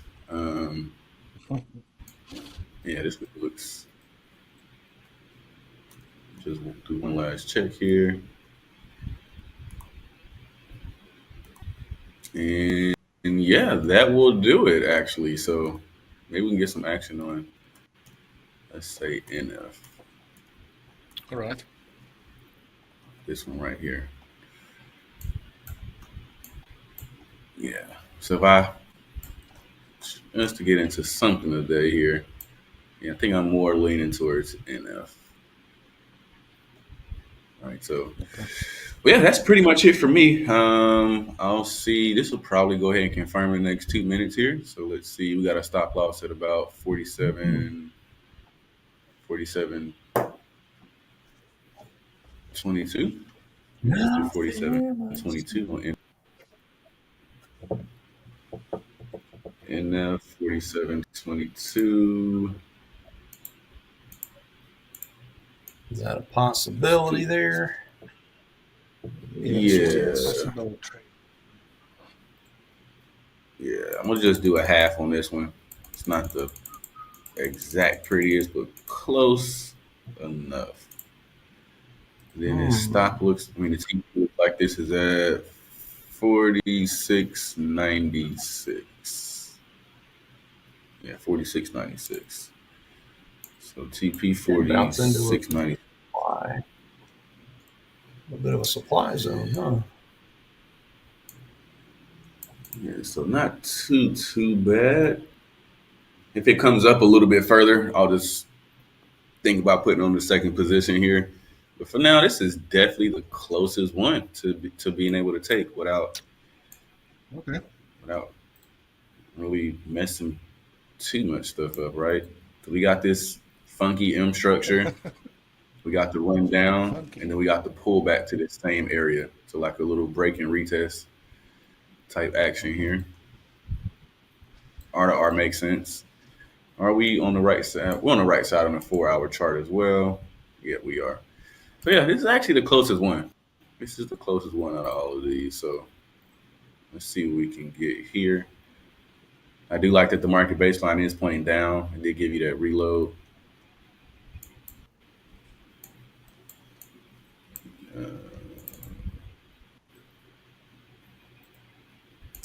This is probably the closest one.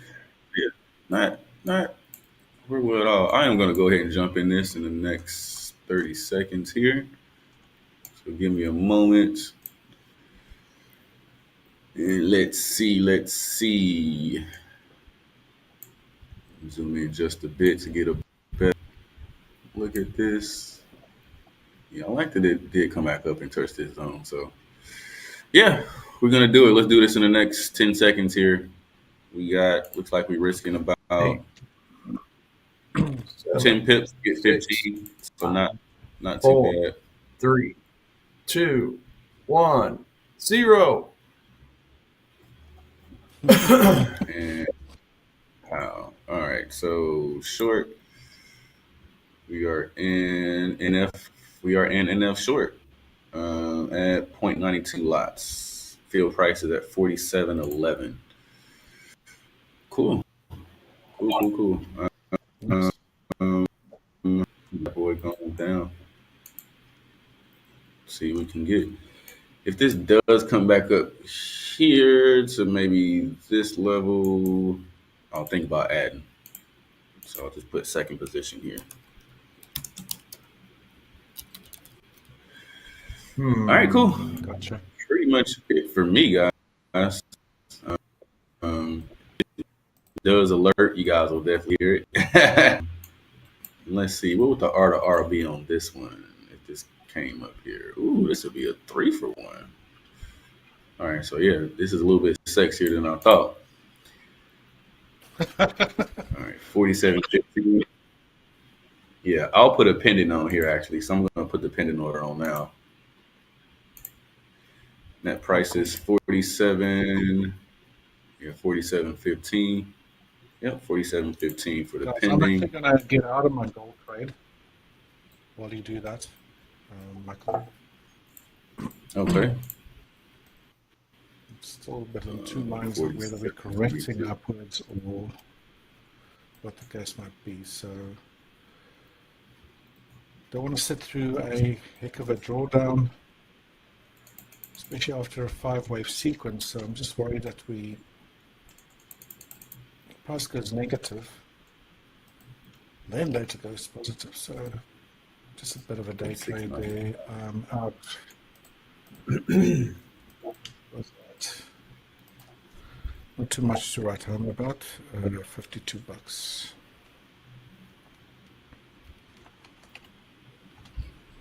Nice.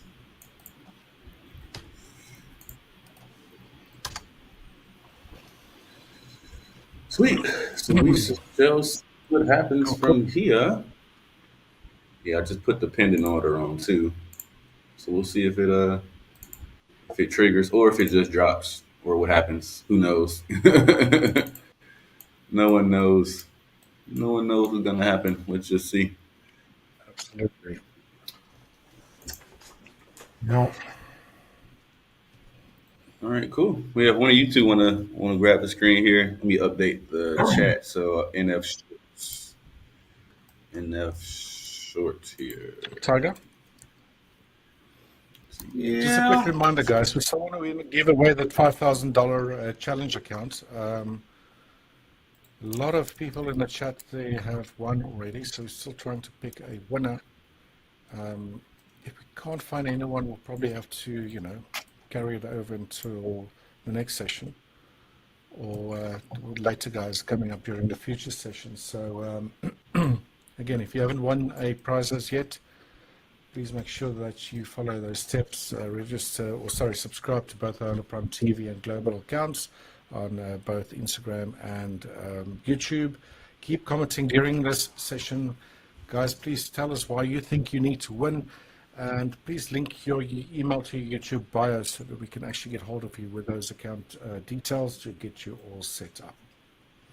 Right, again, winners will be selected live.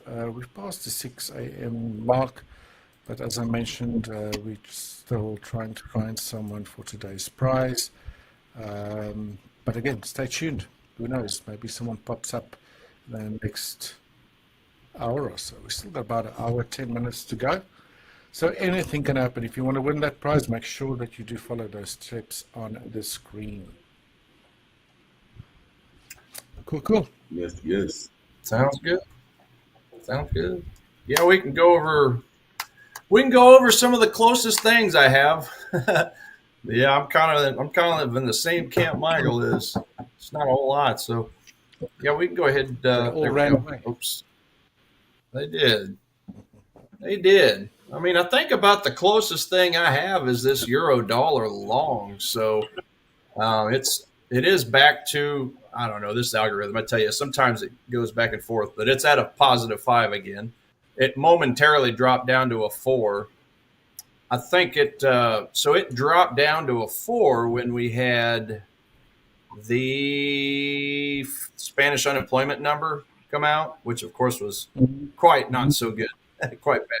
So that's when it dropped to a 4. But then when the core CPI report came out for the euro 2 hours later, that's when it moved it back to a 5. Because that was actually 0.1% above the forecast, the core CPI. So they forecasted at 2.2, actual was 2.3. So, nice. Yeah, we are back. So now just looking at the economic calendar, yeah, the next red folder event's not until 10 a.m. Eastern Standard Time. That, of course, is the U.S. dollar PMI data, for which they had a previous number of 48, and they are forecasting a number of 49 today. So that is okay, so that's that one. And then let me see what else we got here. Yeah, that should be it until tonight, 8:30 p.m., 9:30 p.m. Eastern Standard Time. Australia's gross domestic product quarter-over-quarter number comes out, of which the previous number was a 0.2%. Looks like they're forecasting this one to be a nice one. Nice forecast of a 0.5%. So 0.3% increase on that if all that shakes out. Looks like President Trump is speaking today as well at 2 o'clock Eastern Standard Time, 2 p.m. So as always, 2 p.m. 2 p.m. New York time. So as always, it's always a good idea. It does not say. Let me look here. It might say under the Trump schedule, under the financial juice. It says the president makes an announcement. That is all it says. So way to get everybody shaking in their boots / filled with an anticipation. Yeah, that is it. 2 p.m. Okay. The president makes an announcement in the Oval Office. So it's in the Oval Office. So it must be something big. I mean, I know he's been talking a lot lately about the crime, helping out DC's crime problem they had. They're actually doing pretty good. So who knows? Are they going to move to Chicago? Are they going to move to L.A. as far as taking the National Guard to these other cities? I don't know. That's probably what some people are speculating. That's what I'd be speculating.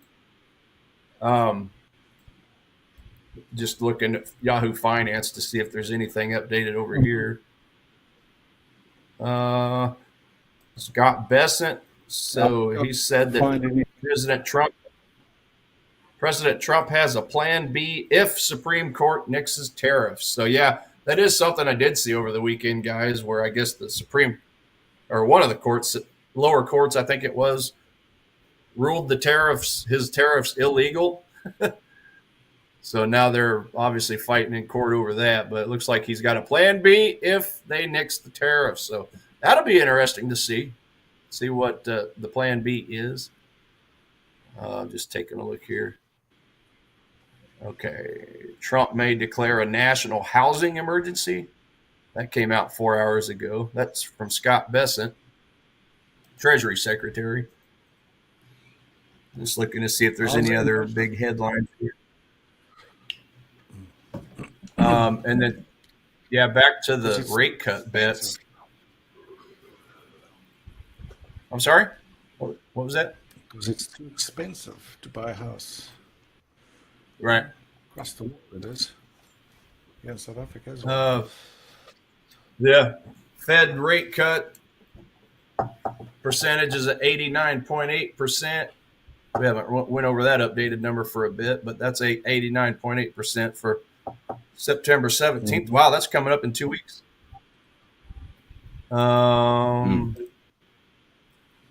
Currently, for the October 29th meeting, they're projecting to keep it the same after this 25 basis point cut here in 2 weeks. And then the December 10th meeting, the last one of the year, is 49% chance of dropping another 25. So as it stands right now, we're projecting 2 rate cuts.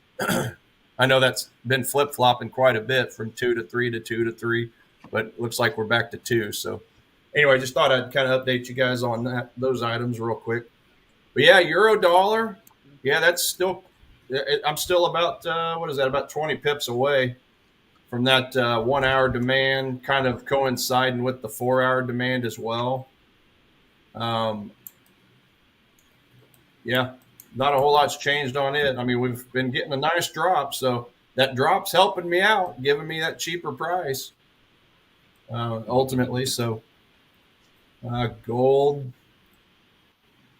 Yeah, I know you took a few bucks out of the market, Richard. Well done on that. I'm basically still waiting on this 30-minute time frame down here. I went over, I think, at the start. So much. Most of these moves happened already. Probably gonna see a bit more happen during the New York session. So, yeah, glad to have just scraped a barrel at least a little bit there. But yeah, there you go. Yeah, I mean, we still have quite elevated volume. You know, I mean, obviously it's the London session, which is one of the, busier parts for the Forex market anyway. But just going, I mean, obviously the main volume from that big spike down on everything is went back down to normal. So that's a good thing.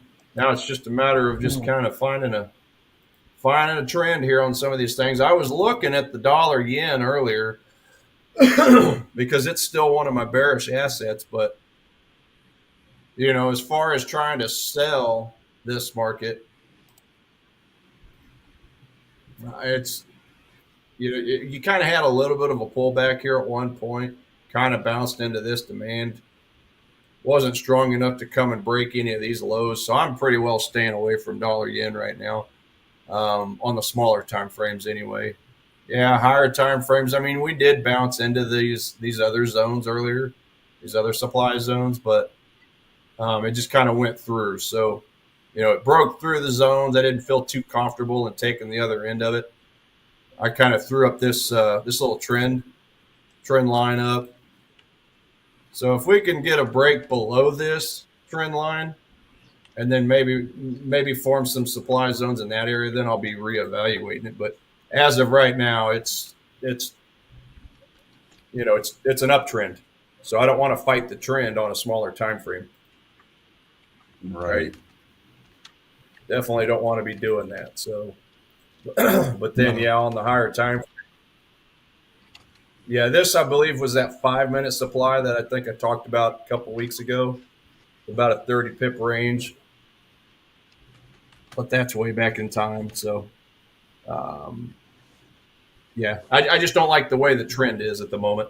It's obviously sideways on a 4-hour, but again, you drop it down to the 15, right? And it's an uptrend. So I don't want to be selling in a 5-minute supply zone on a 15-minute uptrend. Be going through the trend. So, so that pretty well nixes that idea. Swiss Japanese yen. That's my 7 score. See what's changed on it. Swiss yen. There we go. Yeah. So bullish opportunity on this. So yeah, we definitely got an uptrend on some of these smaller time frames, but I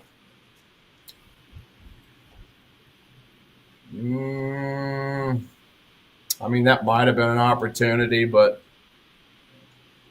I mean, I still feel more comfortable with this one down here. So yeah, I don't think anything's really changed on the dollar. I'm sorry, on the Swiss yen. Still keeping an eye on this zone.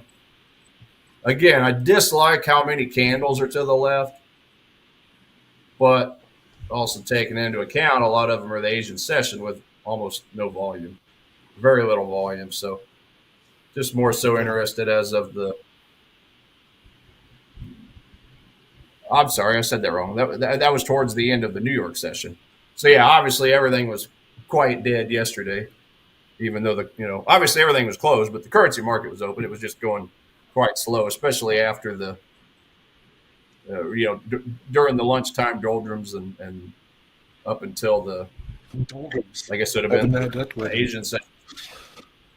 Yeah. So yeah, just a simple pullback to the Asian session lows from yesterday is pretty much probably the best bet I got for Swiss yen. Just something like that right there. Obviously, we do have this supply up here. So I definitely, if I get into a trade at the lower end, would be wanting to sell before that. So I need to actually move that down. So that's still the best Swiss yen trade as far as demands go. But yeah, I mean, my algorithm was drawing up this 15-minute demand, but it's just not one I really felt good with, especially after this craziness. I'm kind of sticking to the higher time frames for now. It's for me anyway, on the zones I trade, it's a little bit tougher on these 5 and 15-minute zones at the moment, with as much as everything dropped and jerked and jolted at the 2 a.m. London Open, 2 a.m. Central Standard Time, Central Daylight Time, rather. Silver. Yeah, just going back to silver. Yeah, still quite elevated, still high on the clouds. Uptrend.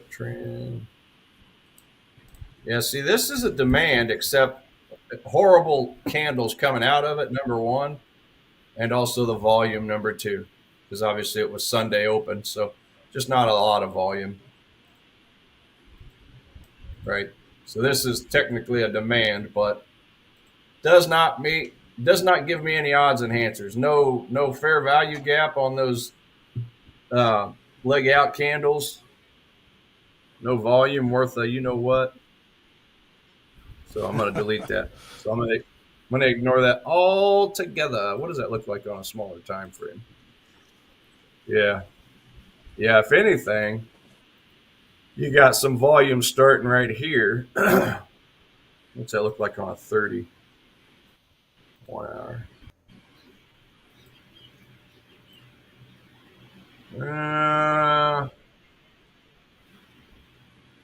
Draw a box around that. I mean, you got some good volume starting here. But I just don't really feel the most confident about it. I need a deeper retracement. I need a deeper discount. So yeah, it remains the same. This 4-hour demand down here, that's still going to be my favorite one. Yeah, that's it. So that remains the same. I'm preferring a discount down here to buy. Buy along there. Now again, I got a few options on this one. So I got the 4-hour demand. Within that 4-hour demand, there's a couple of smaller time frame demand zones. I do have the daily demand below. Within that daily demand, I got a 4-hour here. I got a smaller demand within. So there's a few options on this, a few options of confluence right here. And then below that, there's another 4-hour demand with a smaller demand inside. Looks like a 30-minute demand. So there's a few options here on silver. I just need a pullback. Fight the pullback down at least $39. At least $39. So $40.50. That's just too pricey for now. U.S. oil. So obviously this one's been down to neutral for a while, but it looks like it's touching my supply now. Oh, let's see here. Let me pull my neutrals back in real quick. U.S. oil. Okay, so it's a neutral score of a 1. Let's clean this up a little bit. I want to see what I got here. Okay, because it's in a supply now. So that's a 4-hour supply. Let's see what my trend looks like on a daily. Okay, daily trend is got a high, got a low, got a lower high, lower low. Could this be another lower high? Okay, well, from a technical aspect, that's not a horrible place to sell. What does my curve analysis look like? Well, let's do this. Okay, so this is a demand. Oh, hold on a second. There we go. Yeah, a little low on the curve. It's low on the curve, and probably even if I brought it down here, it'd probably still be low on the curve. Well, it'd be the middle. So it'd be diddling in the middle on that area. Yeah, probably going to ignore that. I don't feel like getting chopped to pieces and all this choppiness, right? So we're going to ignore that. Going to ignore it. Yeah, even if I move my curve analysis from this high to this low, that's still going to be in the middle, right? It's kind of what's the word? Suggestive or subjective is the word I'm trying to look for. You know, you can utilize any of these lows and highs, but to try to fit your narrative. But even if I use those, yeah, still same thing. Same's true. This whole area is just a no-go. Looks like I need a further rise up top there if I'm trying to sell it, or a further drop if I'm trying to buy it. So, yeah, U.S. oil's a no-go. That pesky U.S. oil. How far do you want to drop there? Just sorry, oil? I missed that. I apologize. Yeah, crude. U.S. oil. Yeah, well, I was originally looking at this 4-hour supply, but yeah, if I'm looking at my trend, downtrend, yes, but if I look at my weekly curve analysis, swing low to swing high, we're in the middle. So if I were to do anything with this, if you're looking at this on a weekly time frame, it's a downtrend, right? A little higher time frame. So maybe go to the day. I mean, on the daily time frame, it's kind of showing this as a supply zone. I'd rather fine tune it rather than using that gigantic of an area. It'd have to be something up here. Yeah. But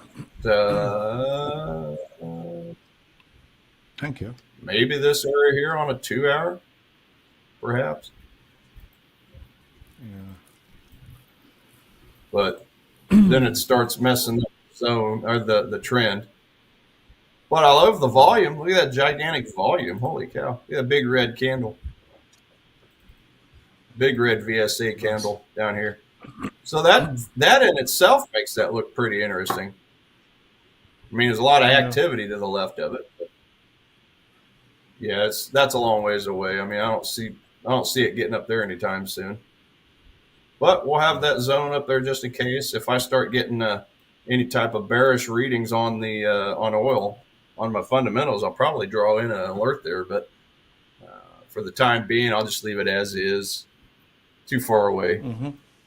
I'm getting also this former resistance point going right at the base of that supply. So that's another potential piece of confluence in the future. Would you want to say something, Richard? No, I just wanted to check where you got that zone. Oh, especially on the upside. Yep. It's already within a supply zone, right?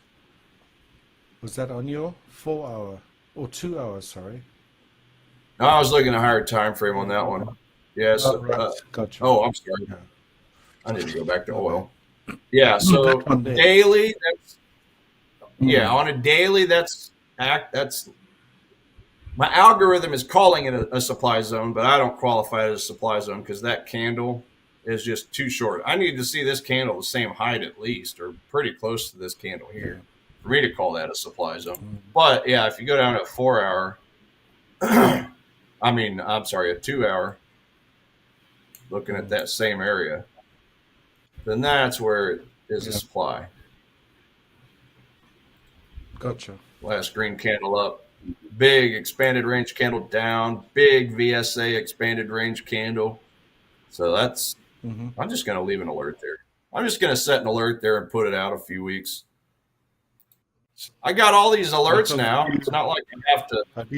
It's not like I have to. It's not like I have to ration my alerts anymore, so I might as well. All right, there we go. You got loads of them, right? Yeah, I upgraded my account a week and a half ago, so I went from 20 alerts to 100. Oh wow, that's more than enough to keep you busy. Yeah, good now. Yeah, exactly.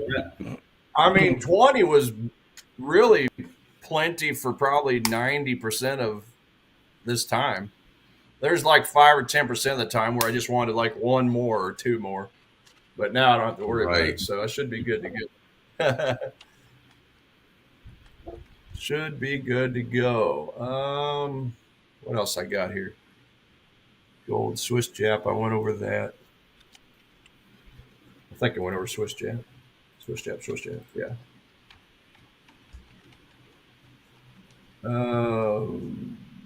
Yeah, Swiss Jap's kind of the same. I mean, it's, let me just look at this again. 4 hour. Yeah, it's pretty well diddling in the middle here as well because, on a daily, I got my swing high to swing low curve analysis. Go down to a 4 hour, swing low, swing high. So that one's going to be in the middle as well.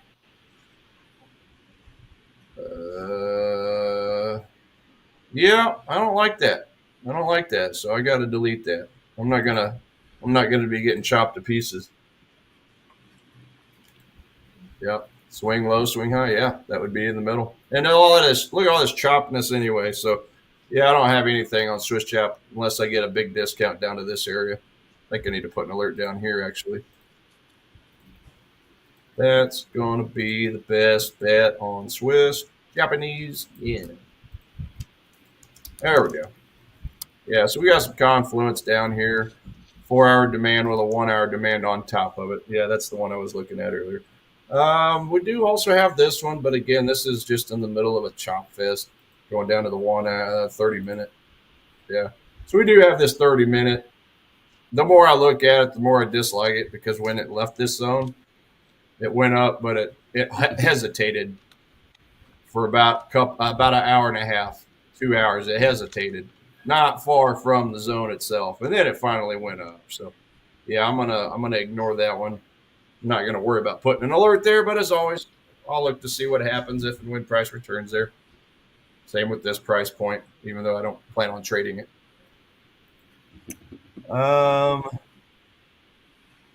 Euro dollar. Okay, so that's pretty well covers the something happened with my alerts here. Or not my alerts, well, I tell you what, my algorithm, they go through maintenance at times right around this time, and everything just gets cloudy. So let's see if we got it fixed. Okay. Yeah, dollar Swiss. Okay. So yeah, dollar Swiss -6. That's currently my strongest bearish. I tell you, everything's reverting to the medium or reverting to the middle. Dollar Swiss. Yeah, so dollar Swiss, the same thing. Yeah, 30-minute supply up there. Still waiting on it. Ain't nothing changed there. I don't think. Yep.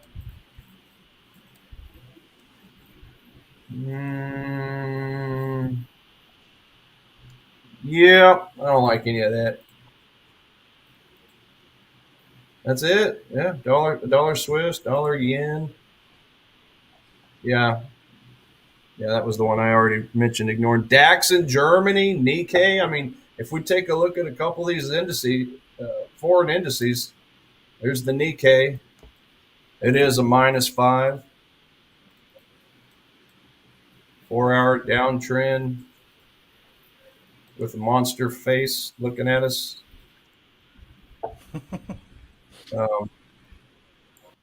2-hour supply.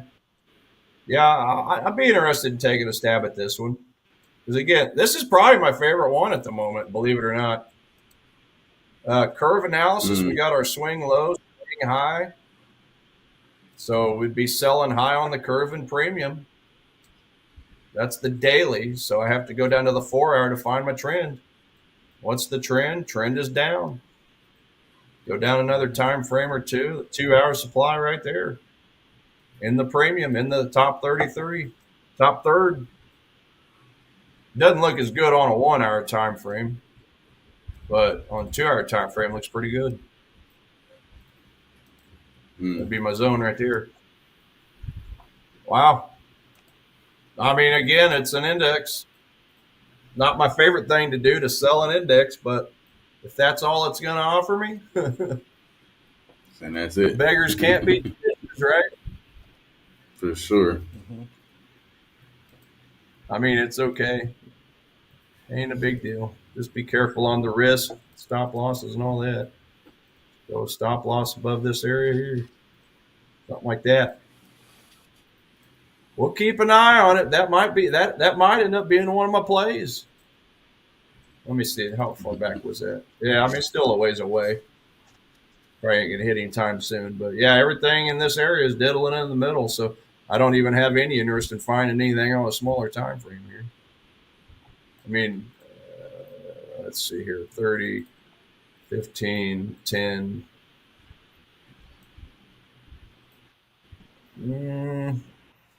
15 minutes. Okay, so 10 minute.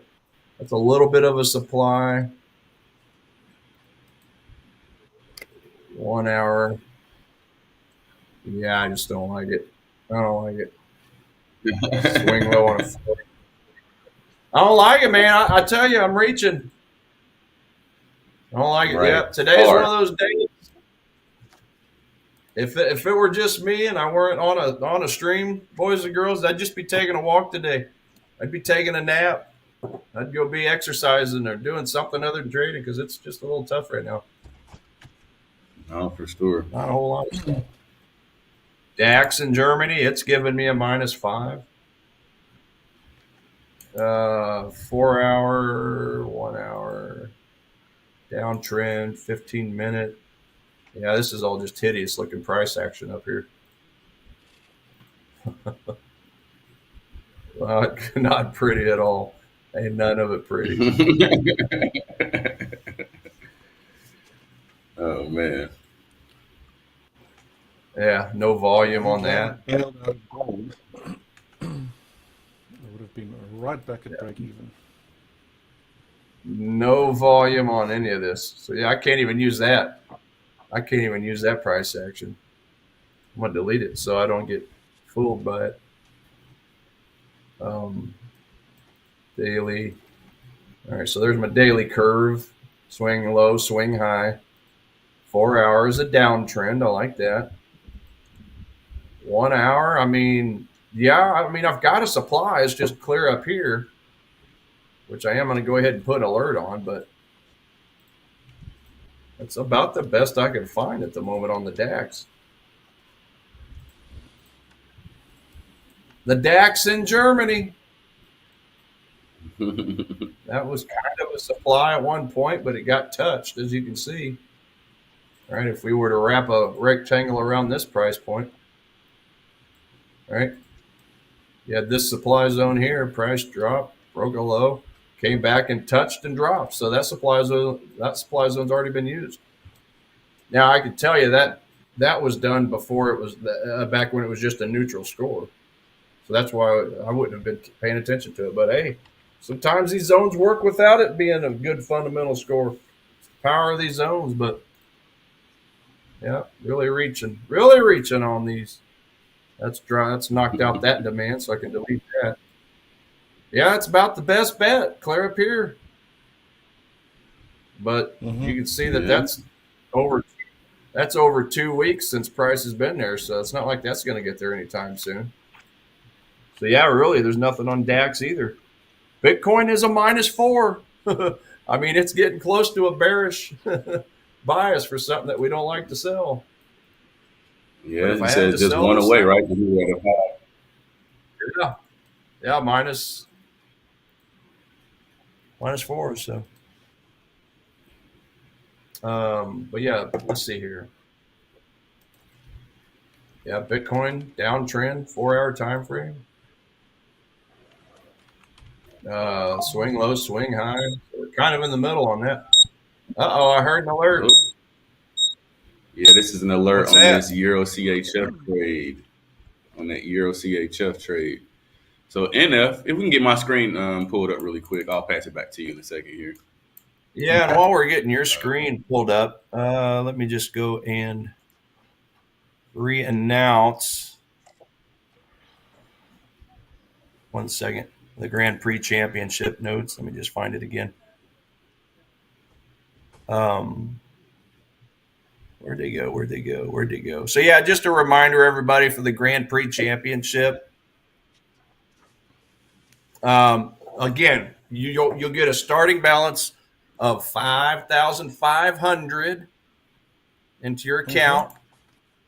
Okay, we got some cash prizes on the line for that. Competition kicks off Monday, September the 8th. Registration is open until Sunday, September 7th. There is a $5,500 cash reward for the top spot, plus some other great prizes. So again, just to remind you, you can trade on Match Trader, and news trading is allowed. Just keep this in mind. You got a 7% overall loss that you can reach, and a daily loss of 3% that you can reach, okay, to stay qualified, to stay in the competition. So pretty straightforward. Right. Just log in. And that's on the olaprime.com site. Right? So just log in, navigate to the competition tab, and you're good to go. So top 20 will get prizes. And, of course, we'll definitely shout you out on our social media. Build you up, Buttercup. All right. Get you some exposure on there. So that is the competition. It's a race to the podium. So we'll see you there. So, yeah, just let us know if you guys have any questions on that, any thoughts. Check out our Discord. I do know that there's advertisements for it on there as well. I believe on all the channels. So Starboy says he's interested. I will hope you're interested. Please do go enter. It is for free. Who knows? Yeah, let me just find the exact. Cold hard cash. Cold hard cash. I was trying to see which tab that was on. Forex trade. Events calendar. Yeah, events calendar. I believe it is. Right? No, it's not that one. Ola Prime TV. So that's for a week, right? Starting next week, Monday till next week, Friday. Yeah, it should be a week. Running offers, prime content. I was trying to see which one it was. But yeah, just check out the Discord channel. Check out the website. They'll have the information on there for that as well. So. Yep. Oh yeah. All right, Michael. Back to you, my friend. Let us know. Yeah, actually, never mind. I was thinking that was NF, but it was just EF. I'm not getting into that one. Oh, I ended okay. up taking EF, so never mind. Oh, okay. I did that yesterday. I reported I was on a Euro Yen trade and I accidentally typed in Euro Swiss. Okay, so yeah, back to Bitcoin, guys. Yeah, obviously, just looking at it on a daily time frame since August 14th, we've been in the downtrend. And from a technical aspect, let's see here. What do we have on a 1 hour? Yeah, I just don't like it. Don't like any of it. Any of it. I don't see any supply zones I like. I mean, that doesn't have any volume right here on this green candle. What we got here? That would be a 1 hour supply. Okay, I like that one. I do like that zone. Love the VSA candle coming out of that thing. Love the expanded range candle. And again, that was what I say, 1 hour. Yeah, 1 hour. Or you could call that a 2 hour as well, just depending on how you look. Well, 1 hour. I'd call it a 1 hour. So if I'm looking at a 1 hour supply zone, I need to be looking up at like a 4 hour time frame for a trend. Well, clearly we're in a downtrend. So that's good. That's meeting my qualification. Now, if I'm looking at trend on a 4 hour, I need to go to a daily to confirm my curve. All right, so let's look at this. So there's obviously a swing low. There's a swing high. That's pretty high in the middle part of the curve. So potentially, I just would probably be careful. Maybe add in a wide stop loss. Maybe cut the risk down a little bit because it's not up here. It's technically diddling in the middle.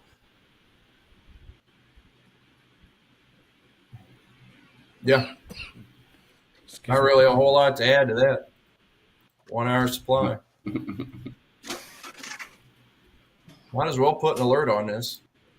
Surely by the time price gets up in that area, surely we'll all have some more items giving me some better readings and some better price action. Whew. Michael, this has been the toughest session. This has been the toughest session yet. I don't know about you. No, I agree. So it's like this is one. It's like I say, tough stuff. But yeah, that price point, I mean, that hasn't been up there for the last week and a half. So not like that's going to get up there anytime soon. But I definitely don't have any interest in selling. Probably don't have any interest selling anywhere in this area. I don't know. What does this little peak look like on a smaller time frame? Nope. That's hideous. This is all hideous. Good volume. I mean, I was giving it a second of time of day because of the volume, because of the VSA activity, but there's just no structure worth a you know what as far as a supply zone on a smaller time frame. 5, 10, 15, 30, 1 hour. Yeah, it's hideous on all fronts. Right. And I don't like selling Bitcoin anyway. So I'm going to ignore it. All right. For Let's sure. go look here. All right. I've tried desperately on dollar Swiss. I've tried desperately on dollar yen, DAX, Nikkei, Bitcoin. Okay. That's basically it. I mean, Euro Swiss and Pound Swiss are -3s. Let's go take a look at them. Euro Swiss and Pound Swiss. Yeah, we're getting desperate at this point. And we don't like trading in desperation. So that's a 15-minute supply zone. Well, I'm in a pretty much an uptrend at this point if we're taking a look from my birthday, the morning of my birthday till present. So that would be last Wednesday, right? Higher high, higher low, higher high, higher low. Okay, that's enough of an uptrend on a 1 hour time frame for me to not want to sell that 15-minute supply. So that ixnays that idea. Go look a little higher here. Yeah. So again, this is -3, so it's not even strong enough of a bearish reading to be selling. The 4-hour hit, and it was a nice drop, but that was back when Euro Swiss was given a stronger bearish reading. So it's again, everything's kind of contracting a little bit. So I might as well delete that because that's old news at this point. So yeah, nothing for Euro Swiss, Pound Swiss. I don't think I have looked at Pound Swiss yet. Oh, yeah, I know it's been a while since I looked because I still have a no loitering sign up here. So no, that was a minute. Let's see here. Get my curve analysis here. All right. Get that out of the way. All right, so swing low to swing high. I can tell already we're on a 4-hour downtrend. So that's nice. Where's my 1-hour supply? Well, I can't use that because it's in the middle. Got a lot of sideways junk over here, so I don't like that. Need to go higher. And I don't really see a 1-hour. What's 2-hour look like? Maybe this area, except I don't like the volume that well. Probably use that as a supply zone.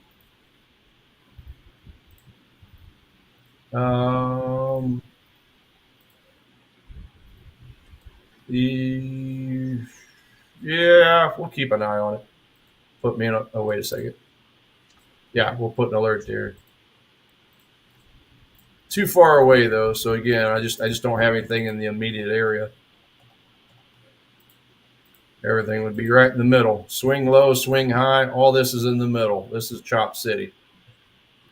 Retail traders are fighting each other in this area. Need some institutional supply, and I can't get it until I wait for some of these price points up here. I mean, even going to this higher time frame would probably be even a little better. So I'm actually going to wrap my rectangle around that whole area there. Drop my alert down a little lower. So that'll be my new point of interest on this asset, Pound Swiss. Yeah, everything else on the bearish side is -2s, -1s. So I'm skipping all that. Let's just go to the 3. So Euro Jap is giving me a 3. Aussie dollar, Aussie yen. Those are all giving me 3. So Euro yen. Get rid of this junk here. Go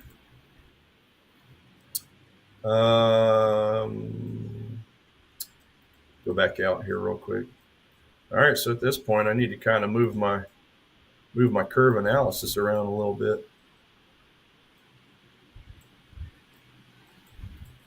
All right, so we're now high on the curve on a daily, but my 4-hour is kind of sideways, but slightly up. So that don't really have anything on this time frame. 4-hour at minimum from the 28th is up, breaking new highs. So if anything, that's more of an uptrend. So if I'm trying to buy this market, well, decent looking spot down here, just a ways away.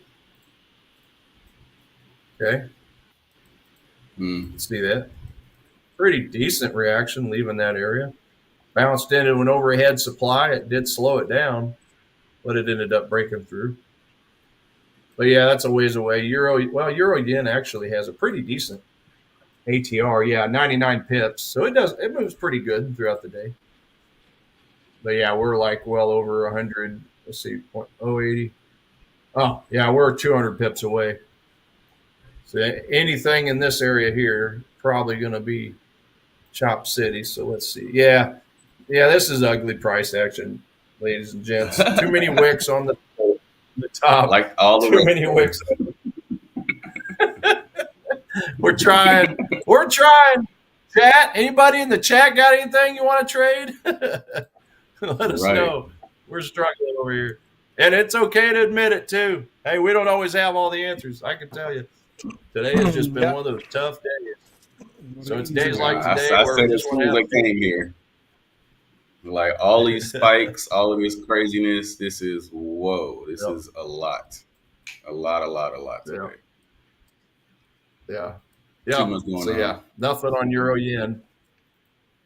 All right, we might as well look at these last last two threes. So Aussie dollar, Aussie yen. That's it. Aussie dollar. Okay, that's one I was keeping an eye on before London changed everything. 4 hour, 2 hour. You can kind of look at this as a little bit of a demand, but it's just not the best shape. Not the best shape at all. I prefer that that's a red candle. I wish, well, I prefer that would have been merged in with that candle. I mean, 4 hour time frame, it looks fine. It's just that it's a green candle, not a red candle. So that's a little bit of a knock for that zone. I mean, price did base. It just wasn't the right colors. But we'll just pretend that's a red candle for the time being. Where's our trend? See, that's an ugly trend. That's an ugly uptrend, but then it turned into an ugly downtrend. So I can't be buying this demand, right? You're buying in this ugly, ugly mess, sideways, megaphone, whatever the hell you want to call it, zone. That's just hideous. Daily demand, 4 hour within the daily. I do like the confluence. But again, it's just kind of in a, it's, yeah. I don't know, ladies and gents. 4 hours.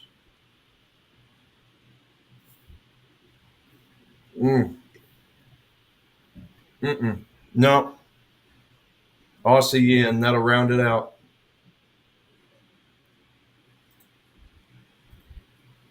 Yeah.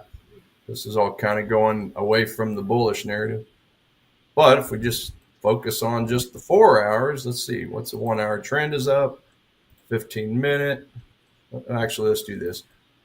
Let's play around. Let's move around the curve analysis real quick. Swing low, swing high for a 4 hour, which means I need to find my trend on a 1 hour, which is clearly up, which means I need to find my demand on a 15 minute, which is a mile away. Yeah, mile away. So nothing. I got nothing, boys. I got nothing and ain't afraid to say it. Crazy. It's a wild market today, man.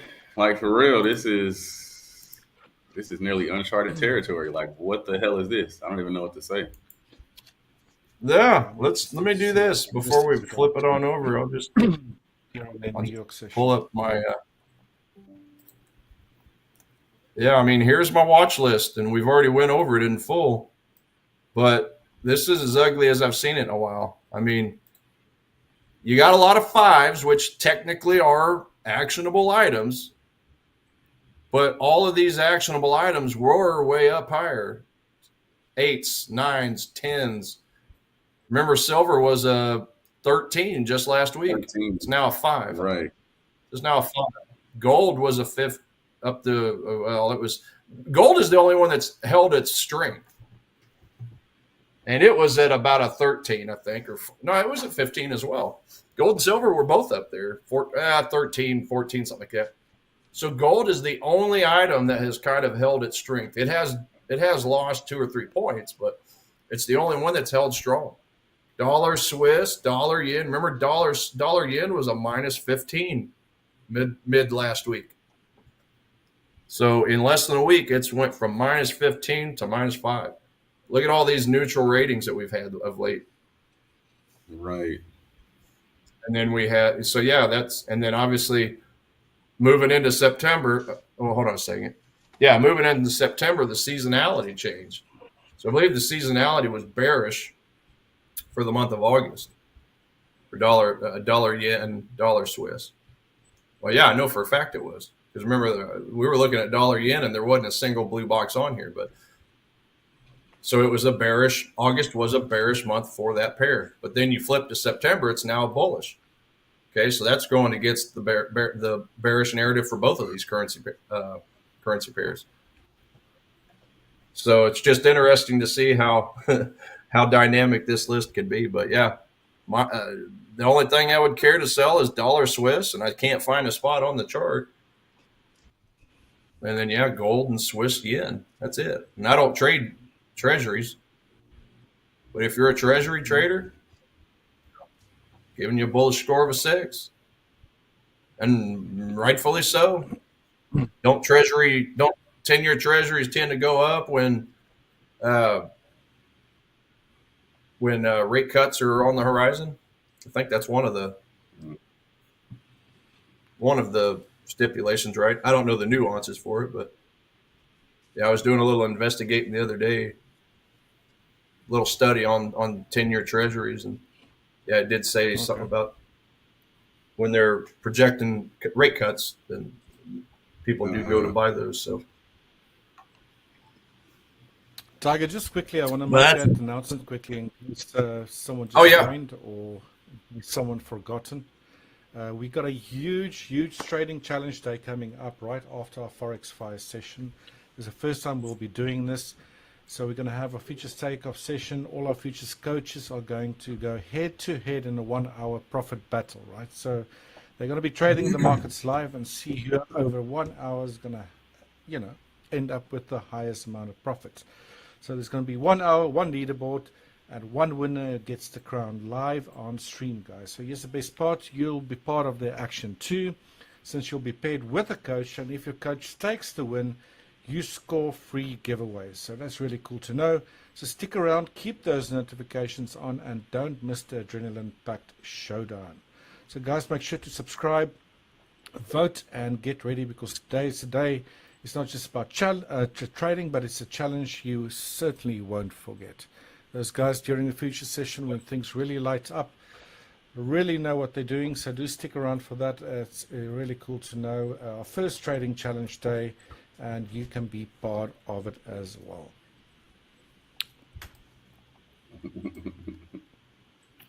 Nice. Oh, I'm gonna throw me an alert on you. I'm gonna throw me an alert here on New Zealand Swiss. Why the hell not? It's meeting the technical criteria. Got a 4-hour supply. James. That's for sure. 2 hour, 1 hour. With some popcorn. Yeah. Yeah.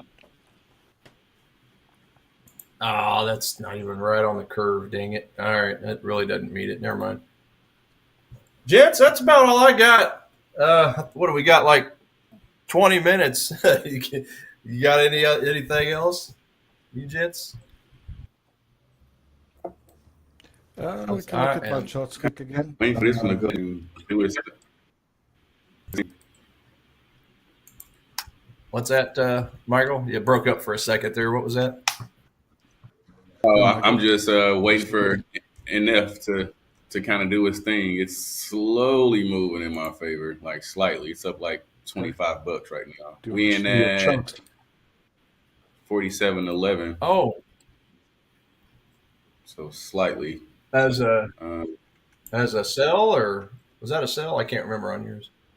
Yep, I'm short NF. Oh, we can put my screen up. We can put my screen up, guys. Let's quickly switch to your screen. Oh, okay. Yeah, I was looking at that earlier when you were. Yeah, that's right. Because I was looking at it and I was like, on a smaller time frame, I was arguing with myself about possibly getting in on that supply zone, 1 hour supply zone. I think it was. Yeah. Mm-hmm. Yeah. I was this close to pulling the trigger. I actually preloaded the trade on my GUI trades, but I didn't pull the trigger because I just didn't feel the greatest about it. I kind of wish now I would have. Yeah.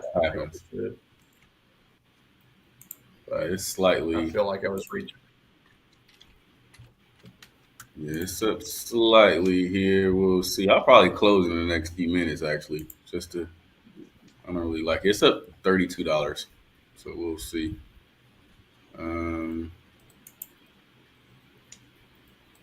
Actually, if it closed below here, I might hang on to it. Actually, we got news later today, right?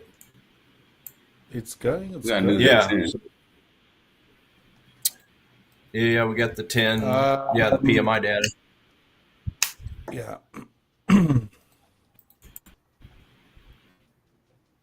Canada has their manufacturing PMI at 9:30. New York. Yeah, 9:30, and then 10 the ISM manufacturing out of the US. Of course, Canada is more lower impact. Yeah. Well, so they say, right? It's like the Spanish numbers that came out today. Yeah. Was a shock to the system. A little bit.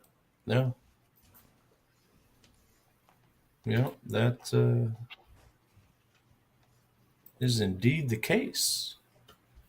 Look at my financial juice here. Oh. Tijani. What's up, Tijani?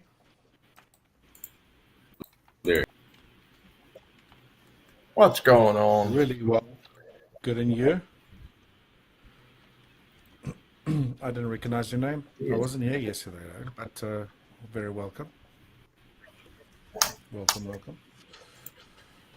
What are you trading, T. Johnny? Let us know, because we've been checking charts, and it's a little bit of a wrench thrown into our charts this morning. So don't really have anything to trade. We went through all the assets half a dozen times. Mm-hmm. Half a dozen times. Guess we'll see what Trump has to say at 2 o'clock. See if that changes anything. Yeah. Just, what do we got? About 15 minutes. All right, ladies and gentlemen, go ahead and close out. Yeah, we'll close this trade on now. For short. Closing your trade? Good stuff. For short. Are you out of your trade, Michael? Okay. NZD. Not yet. It's about 5.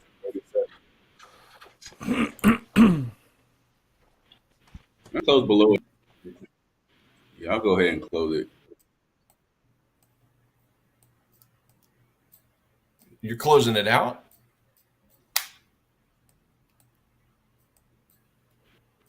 Oh, did we lose you, Michael? Seems like actually follows. I think you're you guys skipping here? there, Michael. No, we lost you there for a minute. You were lagging or something.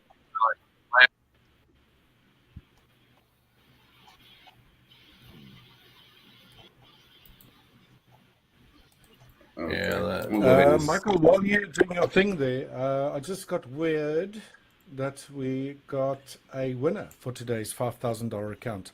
Almost thought it was not going to happen. Oh, we did. But it certainly did. So we'll be announcing that winner in about, let's say, 5 minutes from now.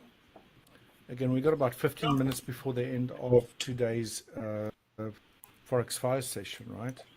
Then it'll be a 15-minute interval before we switch over to the pre-market guys, generally brought to you by James and Coaches Paul, taking you into the futures session, where we'll also be giving away a $25,000 account, as well as have that trading challenge that's going to go on. So a lot of action-packed events scheduled for a little bit later on. So do stay tuned. And if you haven't won a prize yet, make sure that you go follow those steps necessary to be in line for it, right? So we're going to be announcing the winner of today's $5,000 challenge account in just a bit. Tijani, I can switch to my gold charts if you want to. I'll give you a quick glimpse of what it is I'm looking at. Okay. Take it away. Yeah, let's switch to my charts. Yeah, that's it.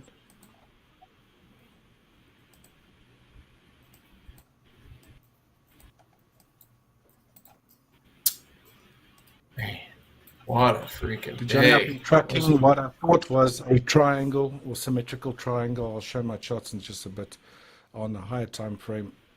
First started with a 4-hour, then switched to a daily just to fit more data on.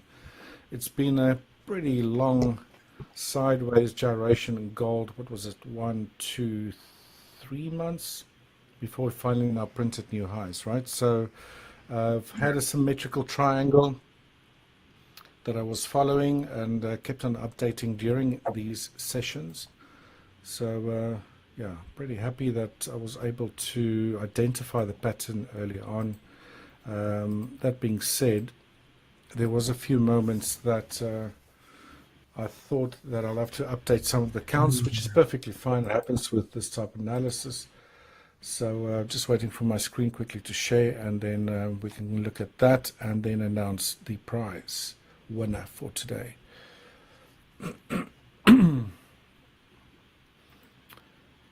So yeah, Tijani, thinking gold's going to go maybe much higher, but again, as always, would like to have a little bit of a pullback. They're saying they are sharing, but I'm not seeing anything on the screen.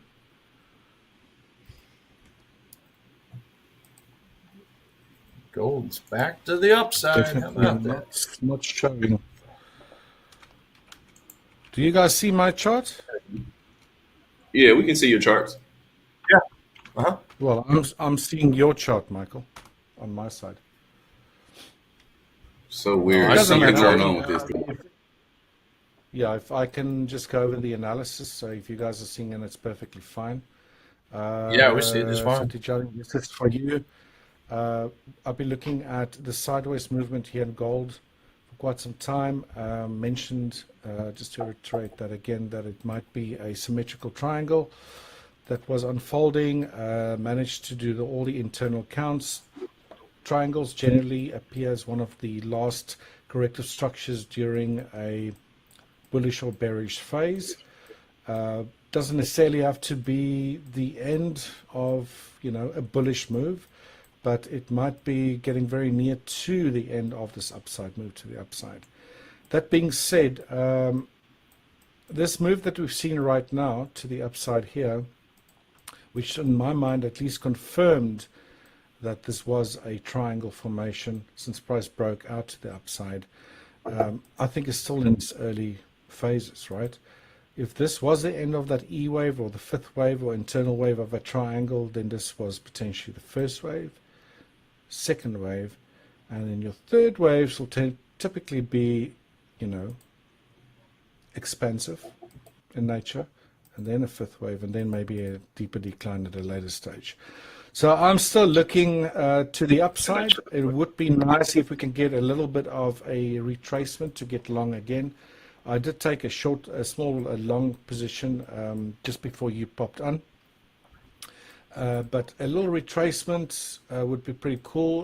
One of the reasons being is that typically your traders that trade these triangles would wait for a breakout of the triangle to confirm that it's ended, and then some sort of a pullback, in this case to the upper, since this is a bullish triangle, to the upper downward sloping trend line that formed, the upper part of the symmetrical triangle. It'd be cool if we can get something like that and attempt to get long again, maybe for a bit more of a longer term swing trade. Sorry, guys. We also have a fairish bullish fair value gap, or an acceleration gap, as I call it, right around where that upper trend line crosses through. So who knows? We might just get a continuation upwards with no pullbacks whatsoever. If you like this kind of analysis, guys, I do update most of these charts on a daily basis in Discord under the trading tips channel, which is on the left hand side of the navigation bar there. So if you want to go and follow some of the tips that I post there, just some updates on the charts that I generally share here during these sessions, then please go do and check them out. All right, so yeah, that's my view on gold. Been bullish for quite some time, but expected sideways movement since I started identifying this potential triangle, I would say, because now it's not a potential anymore since around about mid-June. Right, guys, we got about 8 minutes left before the end of the session, and we have got a winner, as I mentioned, guys. A winner. Yeah, it took a while today, but finally someone popped into the chat. It's as easy as that. Just go follow the steps that I talked about previously, and you could be a winner. So today's winner, guys, drum roll, goes to Tijani.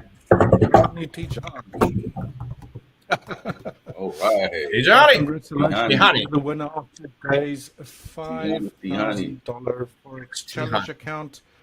Congrats. Yeah. Our team will be reaching out to you via email, I believe, so that you can get set up with your account details. Also, go and sign up to our Discord channel if you haven't done so already.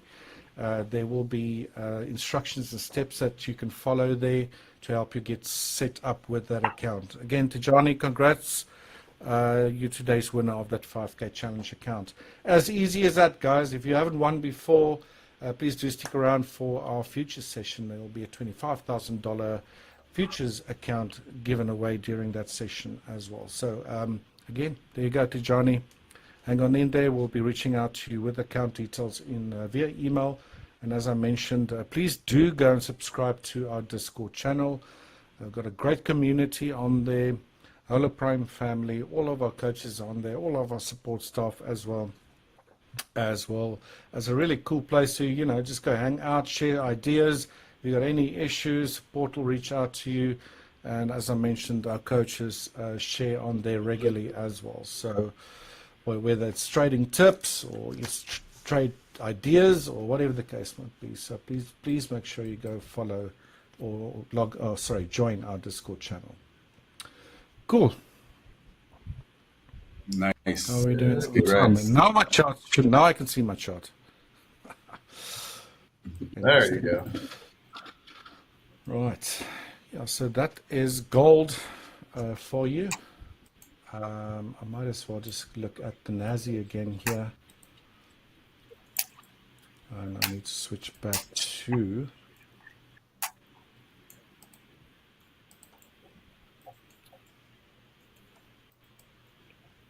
the right workspace. Sorry, just give me a sec. There we go. Let's go back here to the 4 hour. So again, guys, look how the Nazi's dropping, moving down pretty strongly, dropping like a stone. So I think it's becoming quite likely that price will test these lows around the 22,969 handle. Again, that low set on the 20th of August. Still viewing this entire thing as corrective in nature.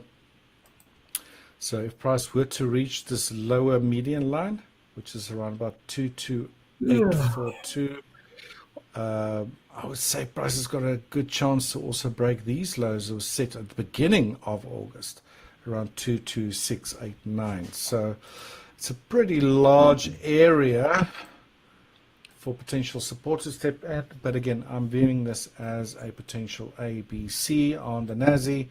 I think the guys during the futures session, when they're going to have their little competition, it's going to be quite interesting. Potentially a lot of volatility, and I don't know, see if they go short or go long. That's really up to them. Right, all right. So we got the instructions there in the chat, Tijani. So just go to our Discord channel inside the server, head on over to our claim giveaway channel, where we've posted a detailed step-by-step guide, and just follow the steps carefully to claim your account. Cool. And it's as easy as that, guys. As easy as that. Yep. Better luck tomorrow. Yeah, for sure. Better luck even after New York session comes in. Man, that's battling to scrape a bit of profit, but at least manage to get something going there. Hopefully it goes a bit better tomorrow. But yeah, pretty hectic news events a little bit later this week. I don't know if things are going to get volatile during Trump's speech, but we'll keep an eye on that. Again, it's going to be rather interesting during the futures session to follow a little bit later on. Did you guys pick pick a horse in the fight? A horse in the fight? No. On the No. in the what? What are you talking about? In the competition? For the next session. Yeah, who you guys got money on? Oh. Well, I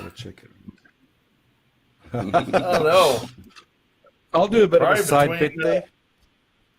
Yeah, I got a couple guys in mind. We'll keep the names off the airwaves, but yeah, I think it's a toss up between two of them. That'll I'm be going to interesting. root for There's the gonna be all babies kinds of today. smack talk. All kinds of smack talk going on. I can tell already. And if you guys in the chat don't know what we're talking about, do please go and view the futures takeoff session. There's going to be lots of action there. A bit of a internal trading competition happening between the coaches there. 4 of them today.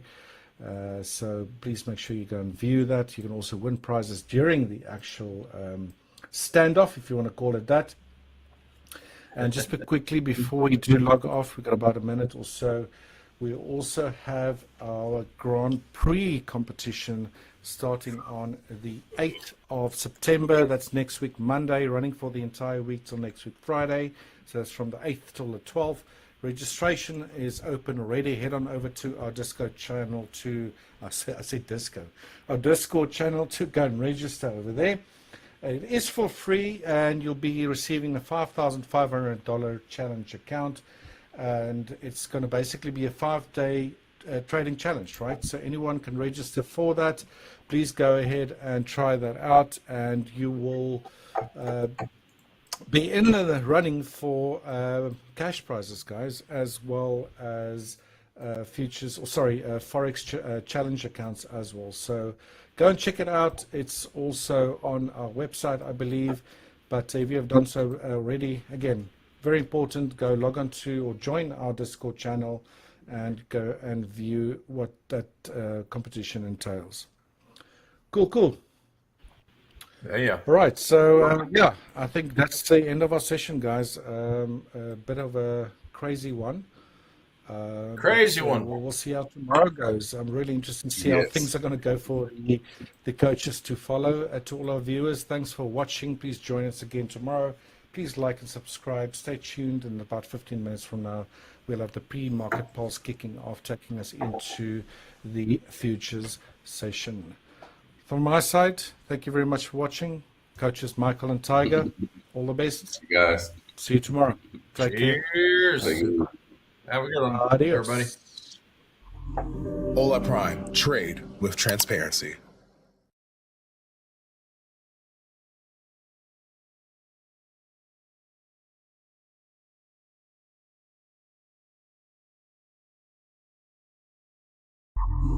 Ola Prime. Trade with transparency.